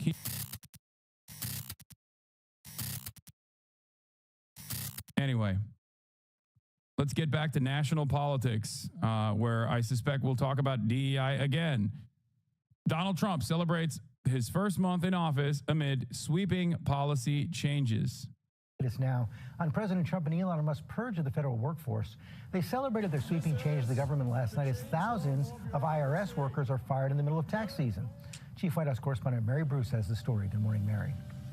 Good morning, George. Well, 1 month into his term, and the president and his team are lauding their overhaul of the federal government and defending their of federal employees fired so far deserve to go. But workers we've talked to say they've been given no real explanation. Overnight, President Trump celebrating his first month in office, touting his swift and sweeping policy changes. A few hundred more weeks like this, and we're going to be in great shape. The president also praising Elon Musk and his team at Doge for slashing federal agencies. Musk at a conservative conference in Washington, chainsaw in hand, boasting of his cuts as thousands of federal workers are now out of a job. This is the chainsaw for bureaucracy. Musk and the president now floating the idea of giving some of the money allegedly being saved by the Doge team directly to the American people, without providing any details on how it would work. It's money that's taken away from things that are destructive to the country and from organizations that hate you to you. That's awesome. But direct payments would need congressional approval. Speaker Mike Johnson already throwing cold water on the idea. We have a giant deficit that we're contending with.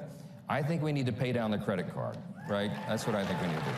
The latest target, the IRS. The agency now beginning to lay off more than 6,000 employees across the country, roughly 6% of its workforce, right in the middle of the busy tax season. Sources tell us no one being laid off plays a direct role in processing Americans' tax returns, but that there are still widespread concerns within the IRS that the layoffs could ultimately cause delays. In a letter this week, Senate Democrats warning of a catastrophic impact on the filing season and the ability of Americans to quickly get tax refunds and assistance filing their taxes this year. This is an attempt to undermine the efficiency of the IRS. IRS workers like Kia in Philadelphia informed by email. I was like the first person on my team that got the email, and I just broke down into tears. The administration insists, without providing evidence, that they are firing people for cause. But many of these fired workers who have only been on the job for less than 2 years say they've never even had a performance evaluation. Like Nicholas Berardi. It even says here in the email that they're citing the reason why I'm fired is because of my performance. But until today, I hadn't gotten a performance review. And this morning, the Washington Post is reporting that the president is preparing to take control of the U.S. Postal Service and dissolve its leadership. In the meantime, a federal judge has ruled that the Trump administration must restore funding to aid programs worldwide, finding the administration failed to comply with a previous order lifting the 90-day foreign aid freeze. Rebecca. All right, and a lot of those lawsuits to come. Mary, thank you. Riyadh, Berlin, Beijing. Yeah. CPAC, of course, was filled to the brim with people who were maybe high on copious amounts of ketamine or other kinds of drugs, Elon Musk. And of course, Nazis. And here is a Nazi who has felt left out since Elon Musk has been sig-heiling a lot and once again retaining the favor of all of the worst losers online. That Nazi is Steve Bannon. Let's take a look at what he did. Moscow, the city of London, right here. This is not beatable. By the way, Steve Bannon replicates Elon Musk's controversial salute to CPAC. Just fucking say it's a Nazi salute, man. What is happening? Why are we doing this? Like, I like that the media just keeps refusing to recognize exactly what this is. Okay. Oh, it's a controversial salute. Like, just say what it is, man. Your job is to say the truth. What the are we doing here? What are we doing here? You can't. The only way we lose is if we quit. The only way we don't have victory if we surrender. The only way that they win is we retreat. And we're not going to retreat. We're not going to surrender. We're not going to quit. Fight, fight, fight.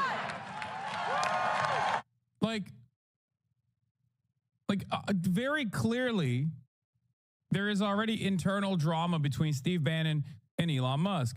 Bannon hates Musk. Musk is doing everything Bannon wanted to do. Musk's Twitter is a more effective far-right narrative machine compared to Breitbart. Doge is doing what Bannon wanted to do. This is correct. Okay? I've read extensively into the background of Steve Bannon, and I've talked about him quite a bit last time around. Steve Bannon feels a little bit sidelined. I mean, he, after all, went to fucking jail for his loyalty, right? Or at least for, doing some side deals. But Steve Bannon was Donald Trump's guy, right? First time around. He got him big donors, the Mercers specifically. Like, he helped them out. He is part of the reason why Donald Trump became president the first time. Steve Bannon is the OG Nazi here. Okay. Having said that, Elon Musk was able to, with all of his wealth, purchase Twitter and turn it into a much more effective, much larger Nazi creating machine. Elon Musk also was able to actively undermine the regulatory agencies and destroy the federal apparatus in ways that Steve Bannon could never dream of. This is part of the reason why Steve Bannon keeps saying that Elon Musk is a parasitic illegal immigrant who should be cast aside, who should be kicked out. Except when directly asked about Elon Musk, he, of course, will also say stuff like, oh, actually, he's great. He's doing a great job. I'm still skeptical of him. I think this is a reasonable take on what's going on. There's great karma in the fact that Bannon was replaced by an immigrant from Africa to boot. Okay? I mean, all jokes aside, that is the real resentment that Bannon has for Elon Musk, because Elon Musk is doing everything that he dreamt of doing, everything that he wasn't even able to successfully do. That's it. Steve Bannon wrote a whole D&D campaign and got kicked out of his own group after rolling characters. What? I don't know about this part, but Steve Bannon did actually actively get gold farms to be like Steve Bannon when he was working at Goldman Sachs. It was responsible for Goldman Sachs investing in gold farming in China, I think, for WoW. He literally did do that. That is real. What is this? It's one of the last books I've read many, many years ago at this point. Was it Devil's Bargain, I believe? Great book. We were just giving a nerd example of how he got ditched. Okay. Don't lie, you don't read. I mean, I do read, but not full books any longer. I rarely ever have time to do that. Anyway. Yeah. So Steve Bannon also saw importance in, he looked at Gamergate after his experiences with the gold farmers and like the gaming community in general and thought, you know, we could probably use these guys to do free media online. That was somewhat effective. I think that now, especially, that has become a prominent fixture of the Trump campaign. But now he's getting sidelined by Elon Musk, who somehow is just as repulsive as Steve Bannon, for the record, and has, in a different way, also a horrifying sense of style. Their sartorial decisions are shocking to me, okay? But yeah. The issue that they're going to have is the... Oops, sorry. The previous video was very low. And that's what Elon Musk has been doing with Doge. And he took the stage yesterday at CPAC with a chainsaw, demonstrating essentially what he's been doing. Cool. Oh, it was so cool. To our federal government, getting rid of all the waste, fraud, and abuse. Here it is. This is the chainsaw for bureaucracy. Chainsaw!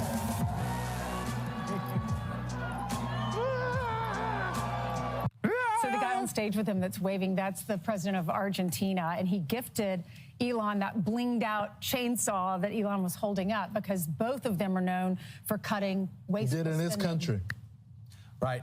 My problem with Milu is he's tight with China, and he's reaffirming things with China. But he, my problem with Milu, god damn, dude. My problem with Milu is that he's tight with China.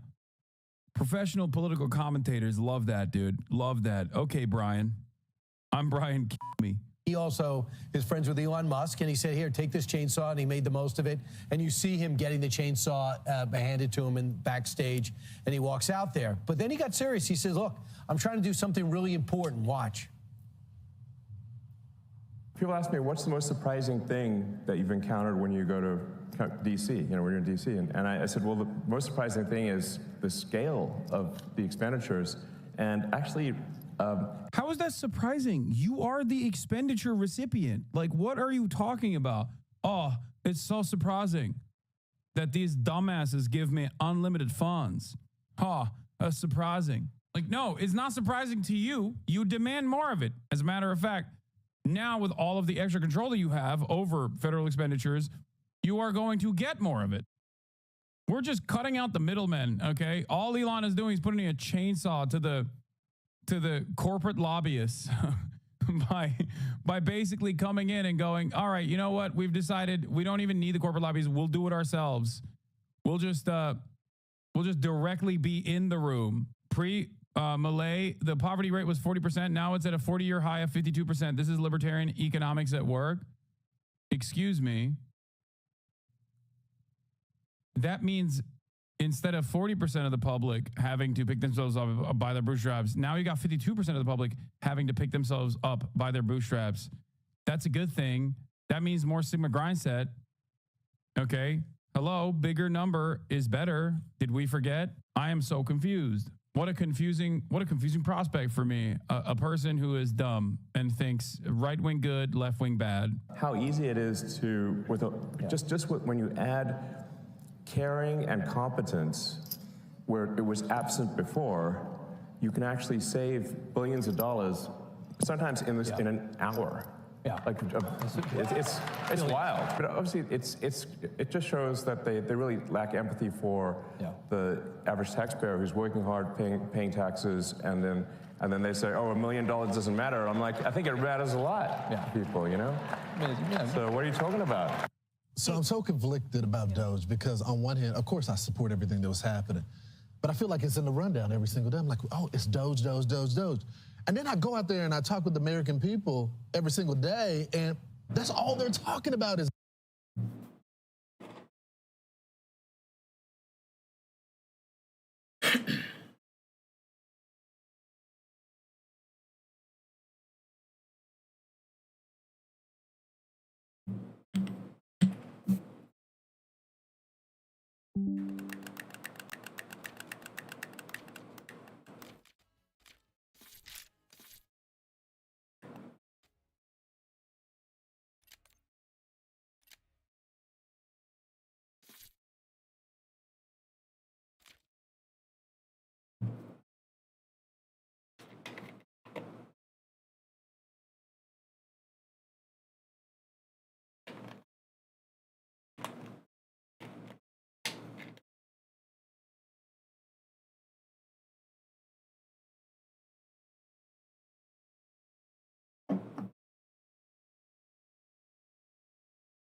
Could you hear me pee? I wonder. I didn't turn the mic off, but I peed. I wonder how good the mic is. I kind of doubt it. It's pointing this way, and I was peeing over there. Bathroom's over there. I wasn't just randomly pissing over there.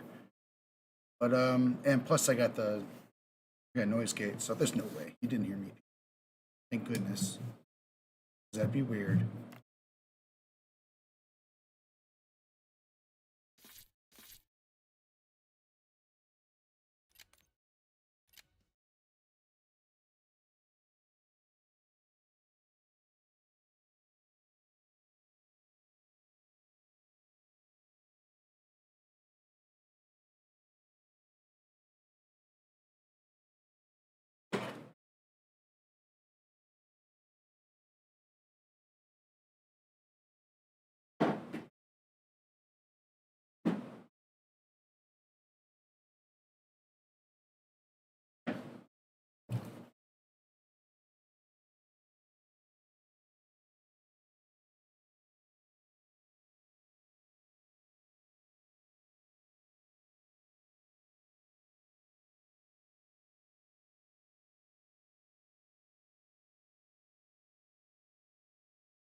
as Doge. People that are not really political, they want to see where the money is going. They want the waste to go away.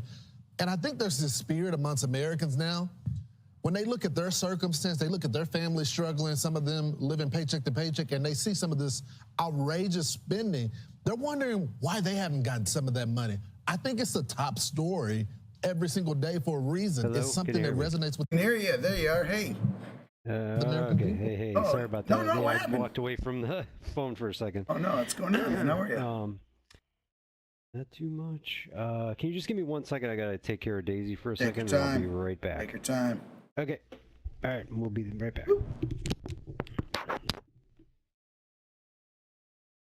Yeah, and Elon Musk said it's going to save Medicare, it's going to save Social Security. He said this is not optional, it is essential. He said treating the government's money is no different than the way you would treat your... Bro, this is actually nutty. It is, it's so crazy, man. Americans we are so cooked. Like, anyone that believes this is the most cooked person on the planet, okay? For example, $1 spent on the IRS returns to the government coffers like tenfold, okay? That means we can spend more money on initiatives like fixing the goddamn potholes, okay? Back. Yes, I'm back. All right. Hey, how you doing? Yeah, pretty good. Congrats on your camo. I am. You did it. Dude, and you know what? And I'm pretty sure, at least I went back to my ARs because I'm going to start grinding all my diamonds. But I've only got to get 3 triple kills. That's it. Wow. And then, like, I'll get the camo. And then after I think I get all those camos, I'm done, bro. 3 triple kills, that's it. It's a walk in the park, baby. Yeah. I get triple kills in my sleep. Anyway. How you doing, man? Pretty good. Yeah, what the heck? I didn't do a whole lot today. I just worked out and I don't know. Just chill. Rachel's home sick. Oh, yeah, no. did I tell you she got sick again? Again? No. Yeah, dude, she had the stomach flu and then had like a couple days like, free from that. Went back to school and now she's got like a cold. Some other cold, disease from bad some head cold. disgusting child. Yeah. Yeah, exactly. Yeah. So she's been home the last couple days. Just her nose is just running. I'm walking around in a mask and trying to I'm basically making sure she's not touching anything. I'm giving her all her food because I'd rather do that than be sick. I mean, it's not. That doesn't sound like COVID. So it's just she's just getting hit with all sorts I don't of know. shit. We did test. We tested for COVID yesterday and it was negative. Right, so I don't think that's real good. But still. But it could be because all this shit's going around. There's RSV, there's COVID, there's stomach flu, and then there's just regular flu.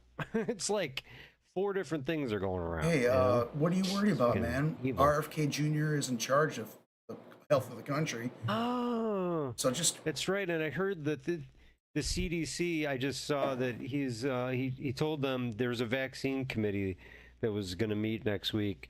To talk about things like the flu, and he told them cancel the meeting. Cancel it. We want as many people to die from these diseases as possible. Yeah. Stop trying to stop it. Dude, it's psychopathic. Yeah, this country is we're heading down we're heading down the shit fucking road. I mean, hopefully the population, the electorate picks up quicker than, because I mean there's been some pushback. Apparently there was some kind of some kind of town hall, some Republican town hall, and people were like fucking Georgia, right? I think it might have been Georgia. Yeah, they were like fucking losing their shit. See it. I didn't see it Rachel's either. Talked about it. Yeah, I only heard about it. I mean that's and they're cutting so many jobs, and there's got to be a point where it's kind of like, yo, we didn't sign up for job cuts. Yeah. You know, like how is that going to affect? I mean, these are real people. I mean, every different department of government, these people are getting fucked over so bad. Yeah, and these are important jobs. It's just absurd. It's just absurd. And I hope there's a huge blowback, but I have no idea. I don't know what this country's thinking. I don't either. I mean, I blame Joe Rogan for most of this, for letting Elon Musk like run rampant, and Joe Rogan should be pulverized into a little red puddle. You're here. Yeah. But God, yeah. Oh man. But besides that, have you noticed my teenage skin? Oh, you know what? I don't see it at the moment. I see. You don't see my. I got you. Yeah, you got me. You don't see Michelangelo? Hang on. See myself walking around. You don't For see a second, I saw like I forgot. No. 1 second. Not right at the moment. Let's see if this. Did you? All by myself. All by yourself in my back? Do you see me? Teenage But I'll see you in the game. That's dog shit. Why do I buy Ninja Turtle skins if I can't show it off to my friends? What's the point? And like I bought the only good Ninja Turtle skin. like now I see. You see me now? Oh, there it is. Yep, now there it is. Ninja Turtles. Look at that. Beautiful. Yeah, very turtle-ish, Thank very you. muscular. Oh, he's way too big. Way too big. I had like the SMG as my favorite, but it looks so small and silly in his hands. Oh god, it does. Yeah, it does. This is an AR, which is too small. I should put. Oh, that's an AR. Yeah, I should put back. I had I put an LMG on there to make it look normal. It's just huge. But I got the best Ninja Turtle, Michelangelo, who, even though all the Ninja Turtles were born and raised in New York City, he sounds like he's from California and says cowabunga. Like, all right, bro, cool, bro. So he's the most interesting Ninja Turtle, in my opinion. The anomaly. And he has nunchucks. And nunchucks are the coolest. Yeah, you gotta have them. And you actually well, get. I'm good to go. I'm ready to get in here. You get the Ninja Turtle. There's like they're ripping people off. I mean, they're charging, $24 for each of these turtles, and there's 4 Ninja Turtle skins. Because there's 4 Ninja Turtles. The only difference is the color and the weapons you get. But it is kind of fun that you get like their proper weapon. Like I got Michelangelo's nunchucks. If you have Leonardo, you get his katanas. You get the Raphael has his size, and Donatello's got his bow. Dude, I'm sorry. I know I think Ninja Turtles is a little past your time, but this is like. Yeah, I mean, I'm dimly aware of their weaponry. The Terminator, then Ninja Turtles back-to-back marketing, they really are aiming like headshot at me, like my childhood. Mm-hmm. They are marketing to me from 30 years ago. It's like you. I'm like, I'm in. Yep, there's nothing you can do. Oh, the nostalgia. That's how I felt about the Terminator. Hell yeah. I've never played this map, Grand Ooze. Oh, this is the grind. This is the grind map. Oh, so you didn't jump into the so they're calling it Grind Ooze because it's the grind map that's been in the game a couple times, but they put Ninja Turtles aesthetic.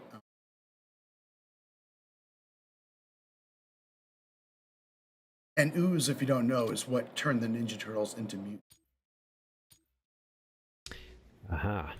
If you need to know any Ninja Turtle lore, I'm covered. I've got it. Woods, Alvarez, capture the objective. All right. Capturing this objective. We got the lead. Now hold it. Securing B.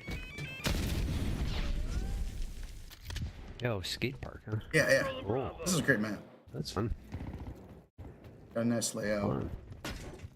Ooh. Get behind you, buddy. Ooh, up. That, nope.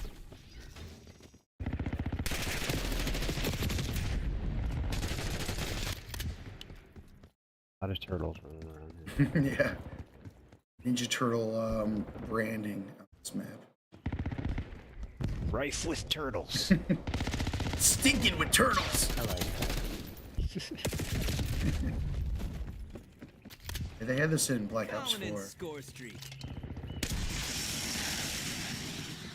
Really enjoyed it then.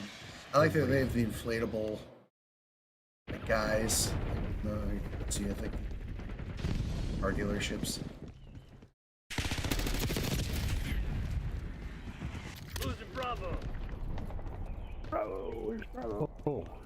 Oh, wow. Oh shit, I didn't even know this side of the map. Bravo lost. Capturing this objective.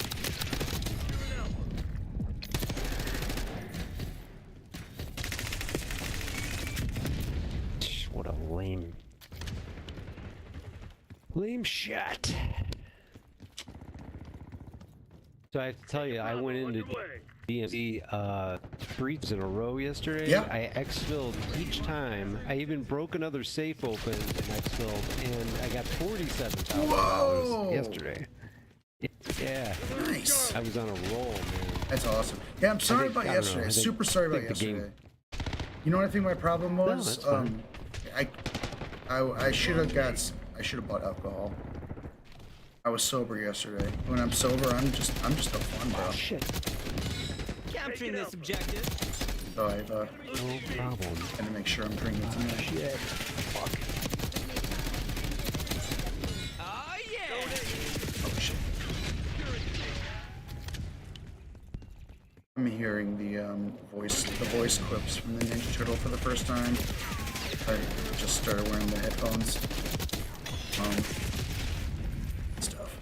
Like I said, very strange for someone who was born and raised in the sewers of New York City. Sound like a surfer dude from like Malibu. Hold those SOBs back. I'm okay with it. Calling in score streak. We lost A.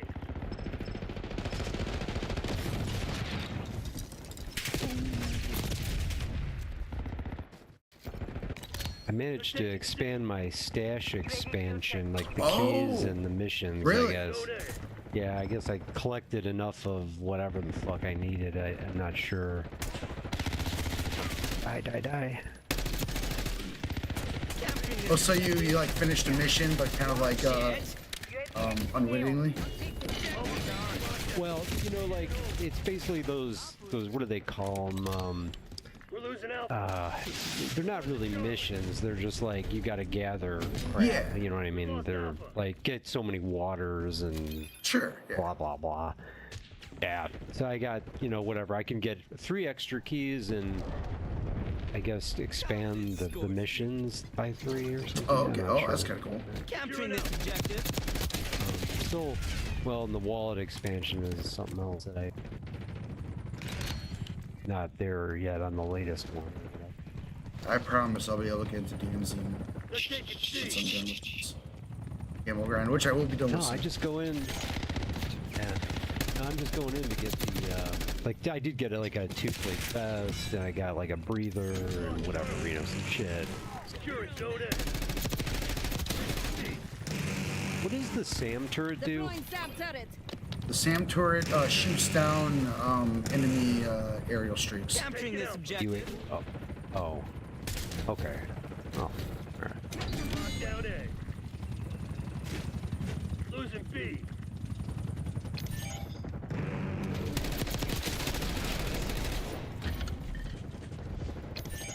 Securing Charlie. The turtles know how to party. I heard that. God damn right. Whatever that means. Even though I don't know what they do besides eat pizza and do ninjutsu. It's about the limits of turtle time. We're losing Charlie.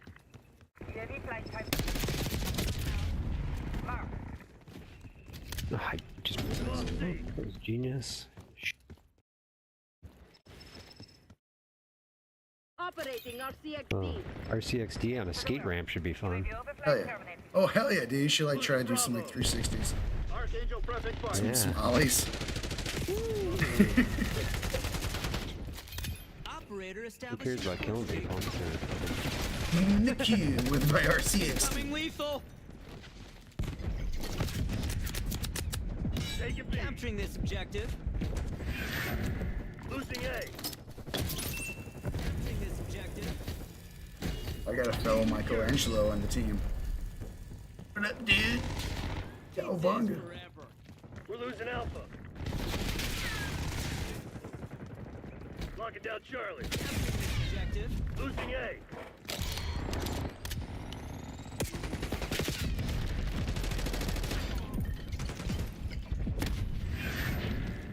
Losing B. Enemy sentry turret detected in your AO. Oh. Deploying Archangel. Losing Bravo. Bravo lost.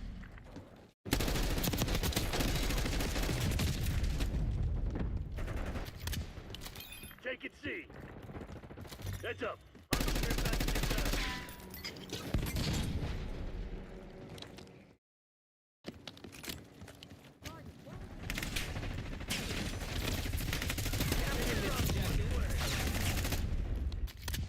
Hey, Sean? Yeah.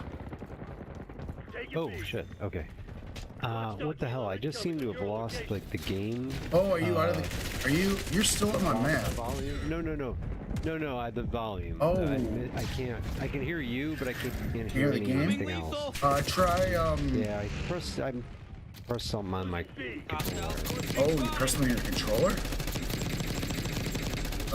You must have turned down the game volume or something. I would, if you have light on, can you see your buttons?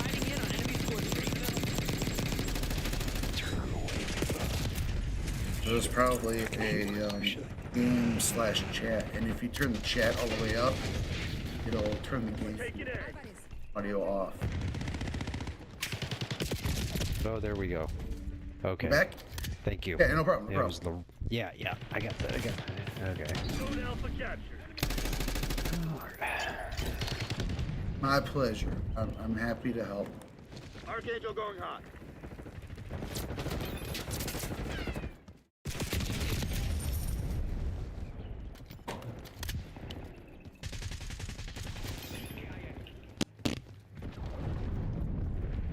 Daisy, what are you doing over there? Yeah, sorry, I got really excited when you start talking about those Mastodon songs. Enemy care package above. I'm like, Guacamole. I love this album. Yeah, that's when he said something like, like something about the music making him want to run like headfirst through a wall or something like that. I was like, that sounds so much like something Sean would say. Very funny. Come on, I'm sucking so bad. Yeah, that was really funny. Look alive. Hostile sentry turret active. Outside of the fact it was about Mastodon. Sit rep. Enemy agent. Crimson's on their heels. No, pointing the fact out that they didn't have slaves. Yeah. Tactical incoming. Don't sweat it.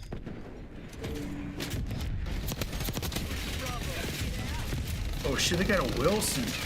I haven't seen one of these Wilsons in a long time. Molotov again. Oh.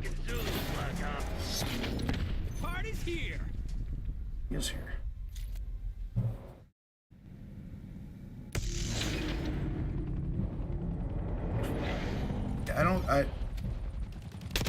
Kids don't have cool. I know I complained about this before. The kids don't have cool gamer tags anymore. Firestone. Beef. Boring. Yeah, dude, come on. I'm still standing by John Slot being the best gamer tag I've ever seen.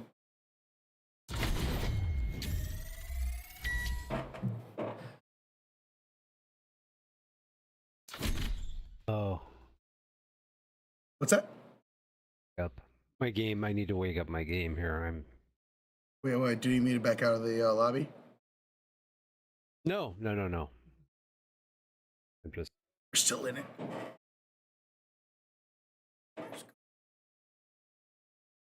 Man, I still haven't watched it again. I was trying to tell myself, like, I'm gonna watch a movie on Saturday night. That's the perfect time to watch a movie. Or the Saturday. I heard. What the hell? Oh, it's on Hulu.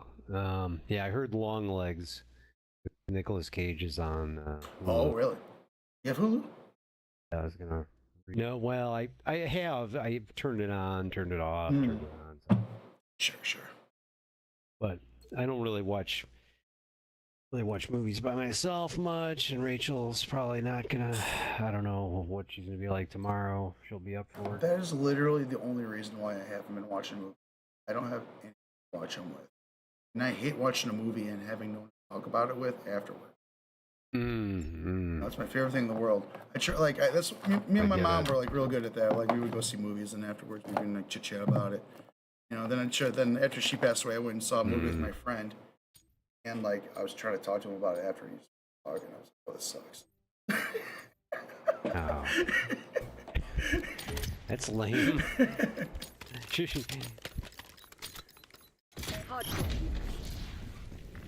Hey, how did it go with your inspection or whatever? Oh, fine, super quick.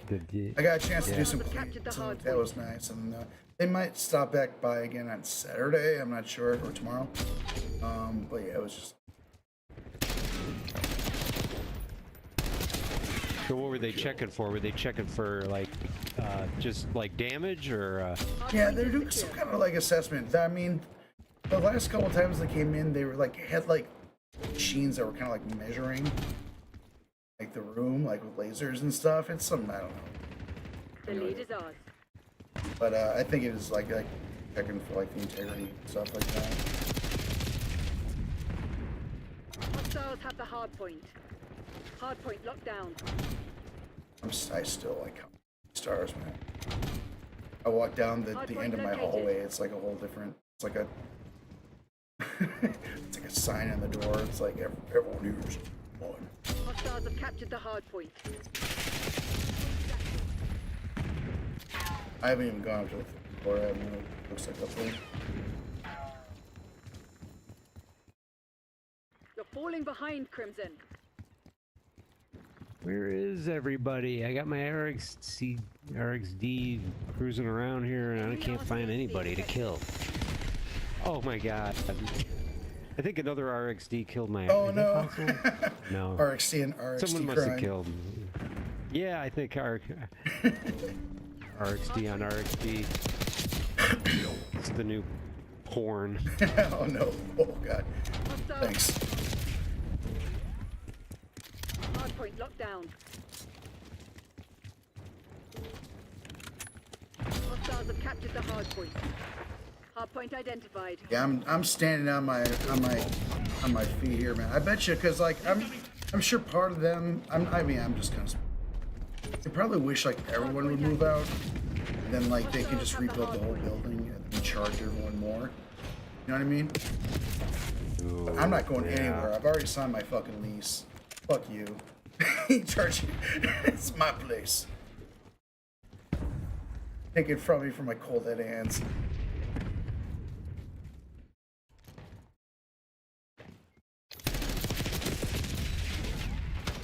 Landlords generally don't like to spend money, so I think rebuilding the whole place is probably not likely. I mean, they'll probably. I don't know. I have no idea. Like I said, I haven't even been upstairs, so I haven't even assessed the damage.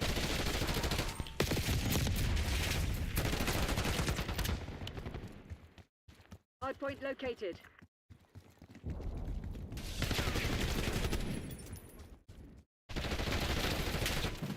Come on, man. It was only a matter of time. Hardpoint locked down. I've got this one skin. I'm really sure who said something that kind of like freaked me out. He killed somebody who was like, it was only a matter of time. Hostiles have captured the hardpoint.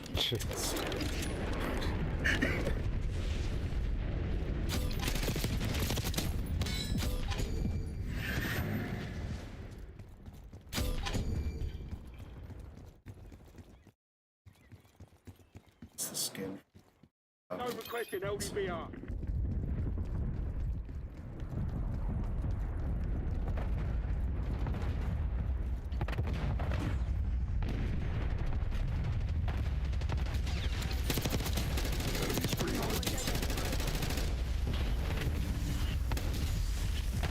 Come on. Oh, Jesus. Hostile RCXD in your AO. Shootout. Lost the Hardpoint shootout. active. Hostiles have the hardpoint. I'm still trying to get triples.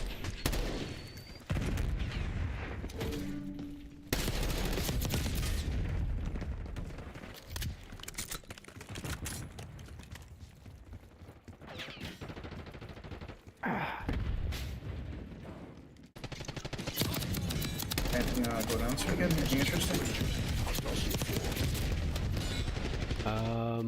No, I don't think so. Secure. Some R&R.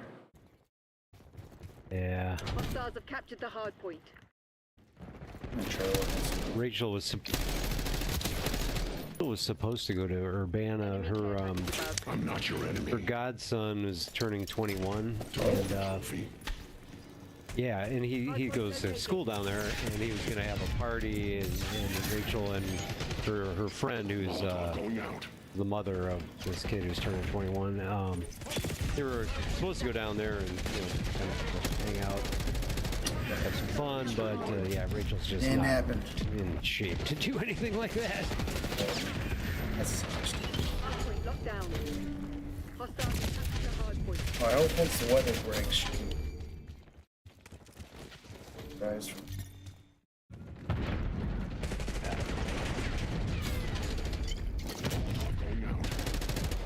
Semtex front. I had to go out to Elmhurst, where Claude's house is at, because it snowed so much. We want the house to look like people are living there, and Hardpoint is secure. the snow is all piled up, like 6 inches of snow. So I called the local place, and I'm like, this is like last Friday. I'm like, yeah, hey, I got this property here that I need to get, some snow removed. Sure. And the guy's like, sure, we can come Sunday or whatever. I'm like, wow, Sunday, that's pretty quick. I'm like, that's great. How much? And he's like $65 or whatever. I'm like, okay, fine.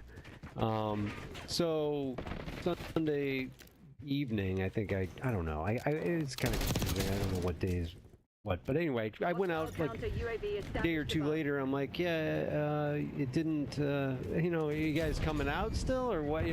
Oh yeah, not. He super long delay in responding back to me. Christ.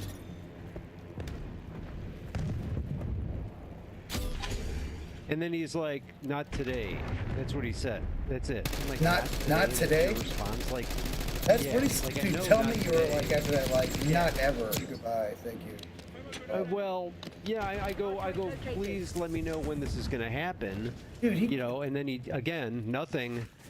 And then I was like, fucking A. So I went out there yesterday to the house, and of course nothing had been done. And then I had to dig the snowblower out of the garage. It's like this type that gas-powered one. It's like a heavy-duty model, and I wasn't exactly sure how to start it. It took me about 5 minutes or so to figure out how to get it going, and luckily it did work. But then I did, I started doing the driveway, and I texted the guy. I'm like, yeah, okay, never mind. Don't need your help anymore, asshole. Like, yeah. Fucking. I would have said that just to like, communiate back to people. I would have said that like after his like short little response. I'd been like, oh really? Okay, yeah, fuck you. Don't talk to me like that. I'm paying money, you asshole. Fucking fuck off. You obviously don't want my money. Yeah, I just don't get the communication thing. It's like if you can't can't do it, that's fine. Just tell me you can't do it. Some people You're are too just backed pieces up, of shit, or it's bro. gonna take a week. Some people are You're just thinking, assholes, what? and they'll Why? treat you like shit What's if they the think they can get point? away with it. Hardpoint If they think they can push you around, Yeah. they'll do it. Fuck them. Don't let people push you around. enemy care package above. Hardpoint is down. Like for like, I'm like, you said you're coming today. You're not coming today. Then go fuck your mother. That's what you should say. Take your business and shove it up your cooch, a bitch. Assholes. I'm just tired of people in general, man. I'm tired of people, like, especially like under like the economic system we live in. It's like when people like when it's money and people hold shit over your head and shit. It's like fuck all of this shit. Fuck you. Play games. Play with money. It's like playing with my emotions. In the words of Big Worm from Friday.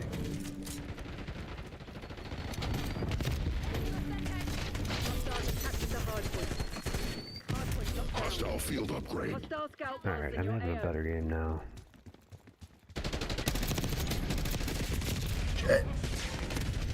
Nah, I have a great. Come on. Ah. Oh, defeat. That was a. That won't happen again.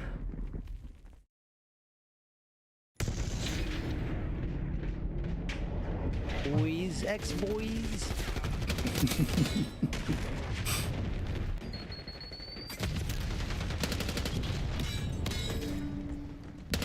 Oh god, that sucked. Ex-boys. That's what we should we should join that clan. Cause we play on the Xbox with the ex-boys.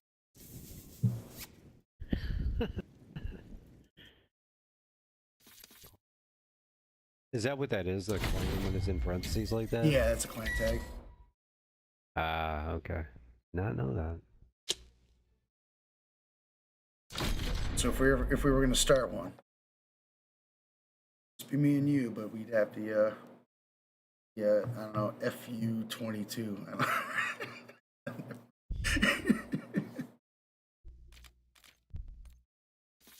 All right, what do I need to do here? Suppressor. Okay, I'm doing that. 5 kills without dying. Oh boy. Oh boy. How many times? Go on a rampage just once, it looks like. That's not bad. Possible, but. Gotta get me a streak. Get yourself a streak there.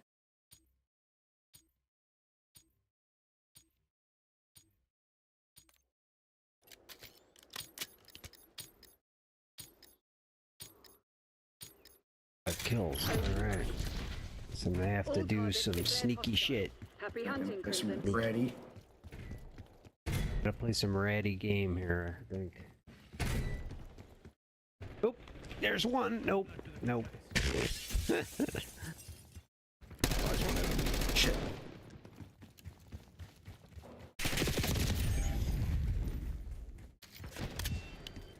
Yesterday, some guy was like marking enemies constantly, like one of these matches. It was like blue, blue, blue. Oh, blue. that's like the whole game was like always him. Like that was probably me. Or I mean, if you're, but there's a perk. I'm not your enemy. I'm pretty sure when you get the specialty, because I think I have that assigned on right now. The enforcer, I think, which is a specialty perk. I think like you can mark enemies just by ADSing at them. oh, is that right? Yeah. Oh, is that what's happening? Okay. It's kind of nice. Oh, It's shit, actually pretty I nice. have enforcer mark. You have it? So every time I aim at an enemy, Yeah, when you if I aim ADS at an enemy, it marks them. Yeah, Huh? when they turn red and it goes ding, like beep, that it's a. Come on, die, die, die, fucker. Well, the whole team could see the dot. So I'm not sure they can see the red outline. I'll be back. Okay.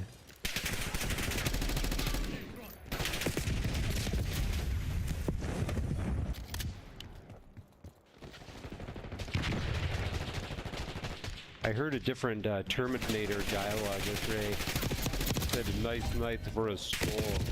No way. Yeah, I have not that. heard that. Yeah, he also says something else too. I can't remember. Or does it say nice night for a walk? Offhand. Or maybe nice night for a walk. Because that's like that's what he said to the punk rockers. And they're like, nice night for a walk, hey, when he came walking up naked. Like, nice night for a walk. Yep. He's like, wash day tomorrow. Yep. Nothing clean, right? Nothing clean, right? Right. Awesome. He's like, your clothes, give them to me now. And they're like, fuck you, asshole. They pull out the knives and then he murdered. Classic. God bless the Terminator.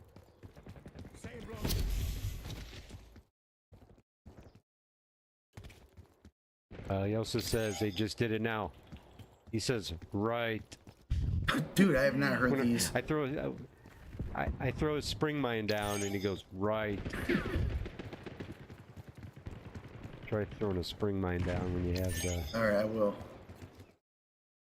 Because I've only heard I'll be back and fuck you asshole. Hostile down. Sometimes, as you know, he just abbreviates it to asshole. Yeah, they'll split that up. They'll be like, fuck you. Like when you kill the next person. Asshole. God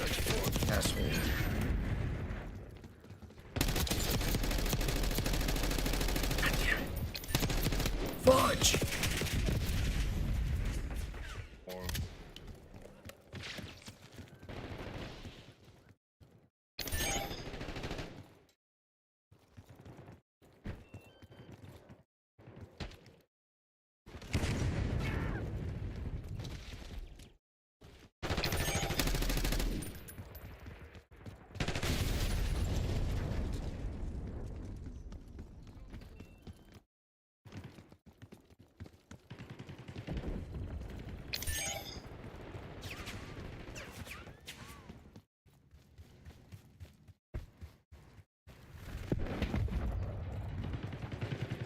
Oh, son of a bitch.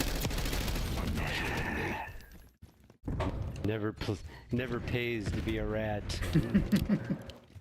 I don't do it very often. I'm totally doing it there, though. And the guy came up behind me and killed me. It's tough, man. I'm not I having deserved it. I'm not having good luck with my kills.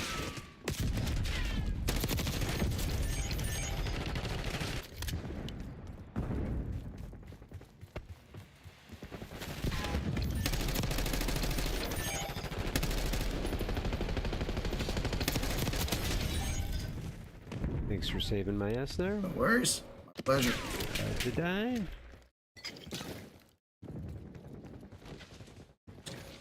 Deploying on DXD.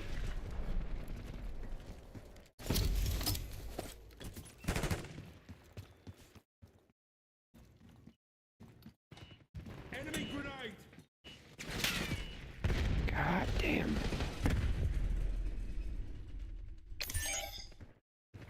Probably better not to think about the challenges. Yeah. Sometimes it's better that It's way. getting in my head too much. For sure. It's Fucking trying too hard or sometimes too it's best to painfully aware of how many kills I get. you'll get one passively. I'm not your enemy.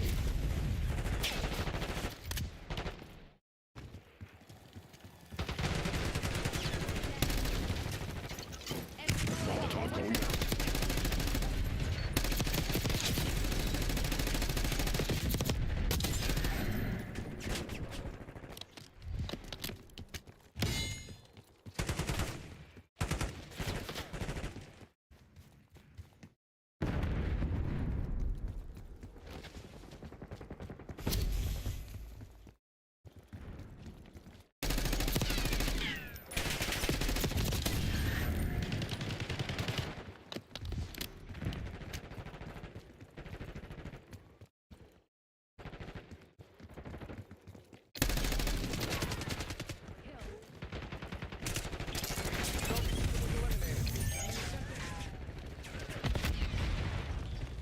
I'm not your enemy. There's a new perk, you know, beginning of the season.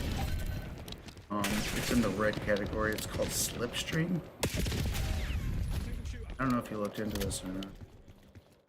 But it takes away back sprint and it kind of makes your general movement faster.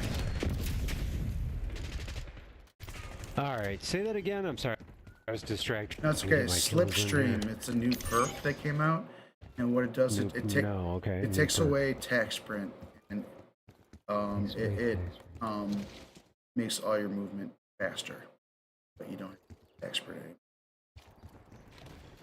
Huh. And Ace loves it. Ace is like, this is the great. Like, he thinks it's the best thing since sliced bread. But I'm gonna be honest. I'm kind of attack sprint pilled, man. Kind of into it because you still go faster with attack sprint than you get the normal running speed with slipstream. But your normal running stream is faster than your normal running speed with attack sprint.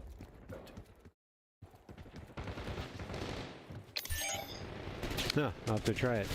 Yeah, see if it's your thing. I mean, I do like the attack sprinting. I used to not like it because some of the guns, it would kind of like lift it up, like in your field of view, and kind of like block like your sight a bit. I used to that.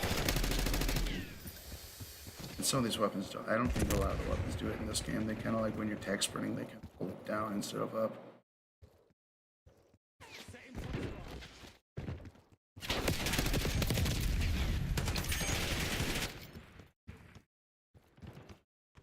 In Modern Warfare 2019, when they first introduced attack sprint, like it bothered me a little bit because like if I just felt like you were like when you were sprinting, like the gun was just like in your face and you couldn't like, see anything. Finish the job. Right. But I don't. It's kind of dumb. Doesn't seem like a problem in this game. It might just be this gun I'm using right now. I just whatever. I like attack sprint. I got used to it.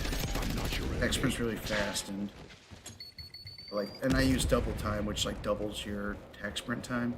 Mm-hmm. And like so, it's like I feel like move like the wind. Down, Crimson. We have what we came for. All targets down. When can I expect a transfer? Pulled out the wind. Salamanca. That's the best. Wasn't that was from Breaking Bad, right? Is it? Salamanca? That sounds right. Tuco. Tuco's Salamanca. Oh my god, that's awesome. Tuco is the most terrifying character in modern fiction. Absolutely. He was absolutely terrifying. Oh, yeah. I was very scared every time he came on camera. bit of a wild card. Yeah, a little bit. Yeah. Even his own guys on a whim. Honestly, those guys, even those fictional characters, probably aren't as scary as the real Mexican cartels. No. True. True that. Wouldn't want to know. Yeah. I got my daily challenges done. If you're down for one DMZ run or not, it doesn't matter to me. Hey, let's do. Let's. I don't know if I can do a whole half an hour. I might be passing out pretty soon. Let's do one more match here in multiplayer, and then if you have any time tomorrow, all right. Like if you can get on early, let me know. Send me a text. All right. Like a midday or evening DMZ runs, or if you just want to do DMZ tomorrow night, a chance. You let me know. You're in control tomorrow. Tomorrow we play DMZ whenever you want.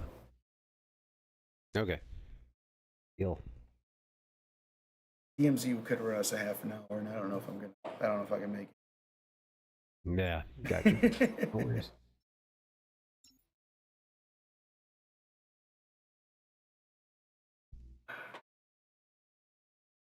Yeah, I think maybe we ought to try to buy, or I'll buy a key if that is actually a thing. Buying a key. And try to get in, buy a key to Embassy, because is I actually got up on the control tower yesterday, and again the what's his name, the pyro. You could hear him, but I never fucking saw him. And I'm like, this is kind of crappy, just sitting there with the fucking wasting. You know, you're just like, is he ever gonna appear? And then he never appears. Like, how do you get him like, out? Fuck this. Yeah, I can hear him. That's I'm picking off. You know, I've killed a few guys inside. Do we know how to craft a skeleton key? I don't remember. Because that's definitely a thing. Yeah, we can get skeleton keys in all these places, but even that, we know the horrors and reality we're facing.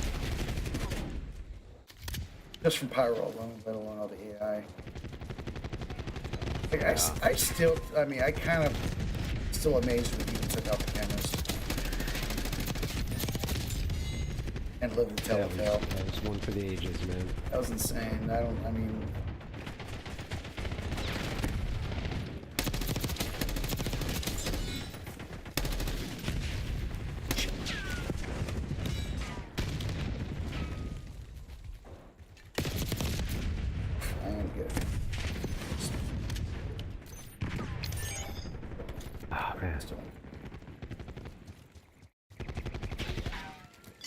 Molotov going out.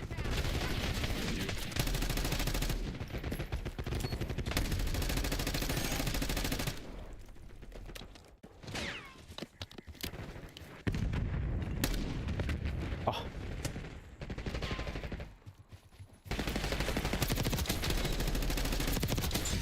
Enemy silenced. Get down, frag. Incoming stun.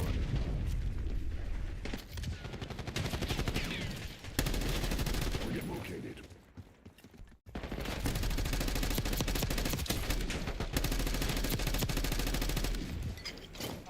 Subtext front.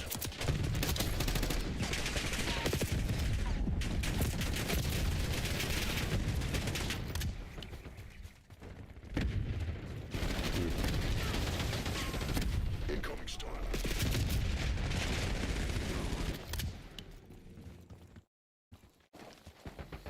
Hostile UAV established overhead.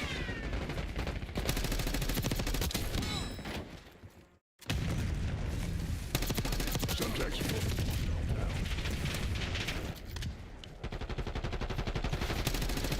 You can't. Take this steady.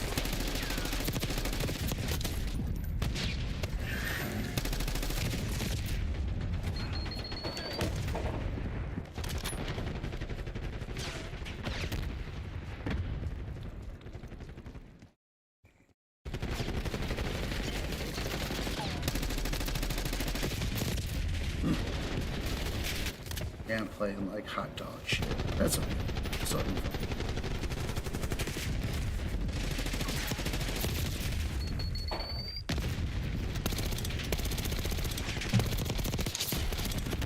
Whoa, I think we got a cheater on the other team. Really? I saw someone kind of like snapping. Their aim was like snapping from person to person, like an aimbot. I'm gonna keep my eye out for that. If I catch them before in their shit.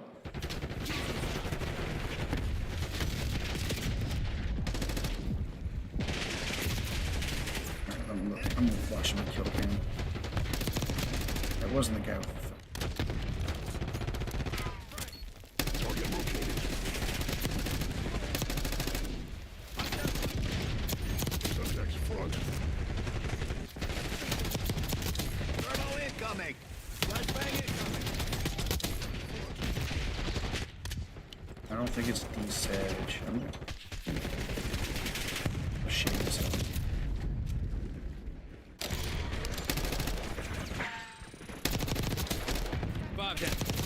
Oh, the scout of the third one's starting to piss me off.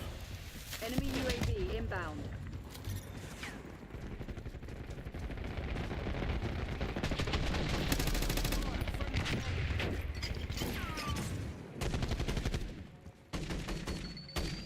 Enemy screen.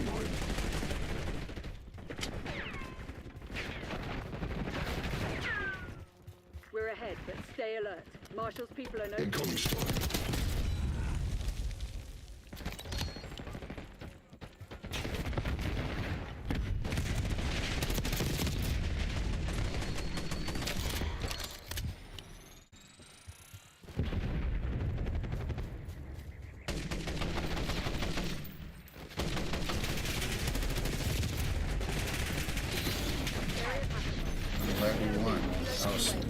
I did all right. Still went positive, but I felt like I was just getting teletossed the whole time.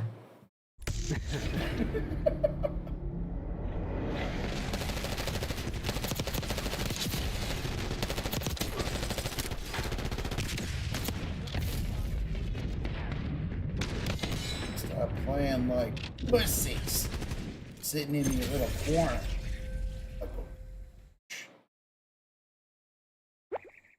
Up. Stab you. We'll give an emote. I want you order. Snake. Good games. Games, man. Wait, are you did you see are you heading out to Elmhurst tomorrow, or were you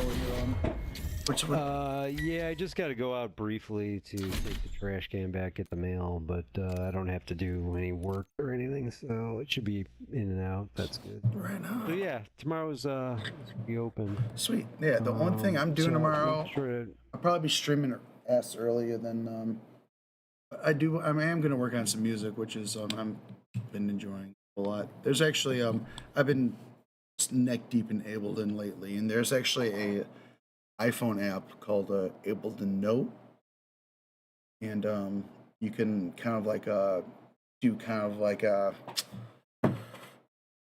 little ideas and stuff. You can just kind of come up with, make little beats and stuff like that, but then you can take it and like directly put it in the Ableton cloud and just streamline, goes right into main Ableton, and you can just start working on it from there. It's pretty nice. Cool. Very cool. Sounds good, man. Well, said if you got any time tomorrow, I hope Rachel feels better real soon. Yeah, me too. All right, sounds good. I'll look for you tomorrow, man. Talk to you soon. All right, good night.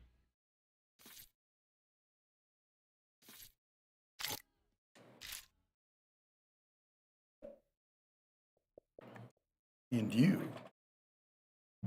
have an awesome night too. With peace and love. See you tomorrow.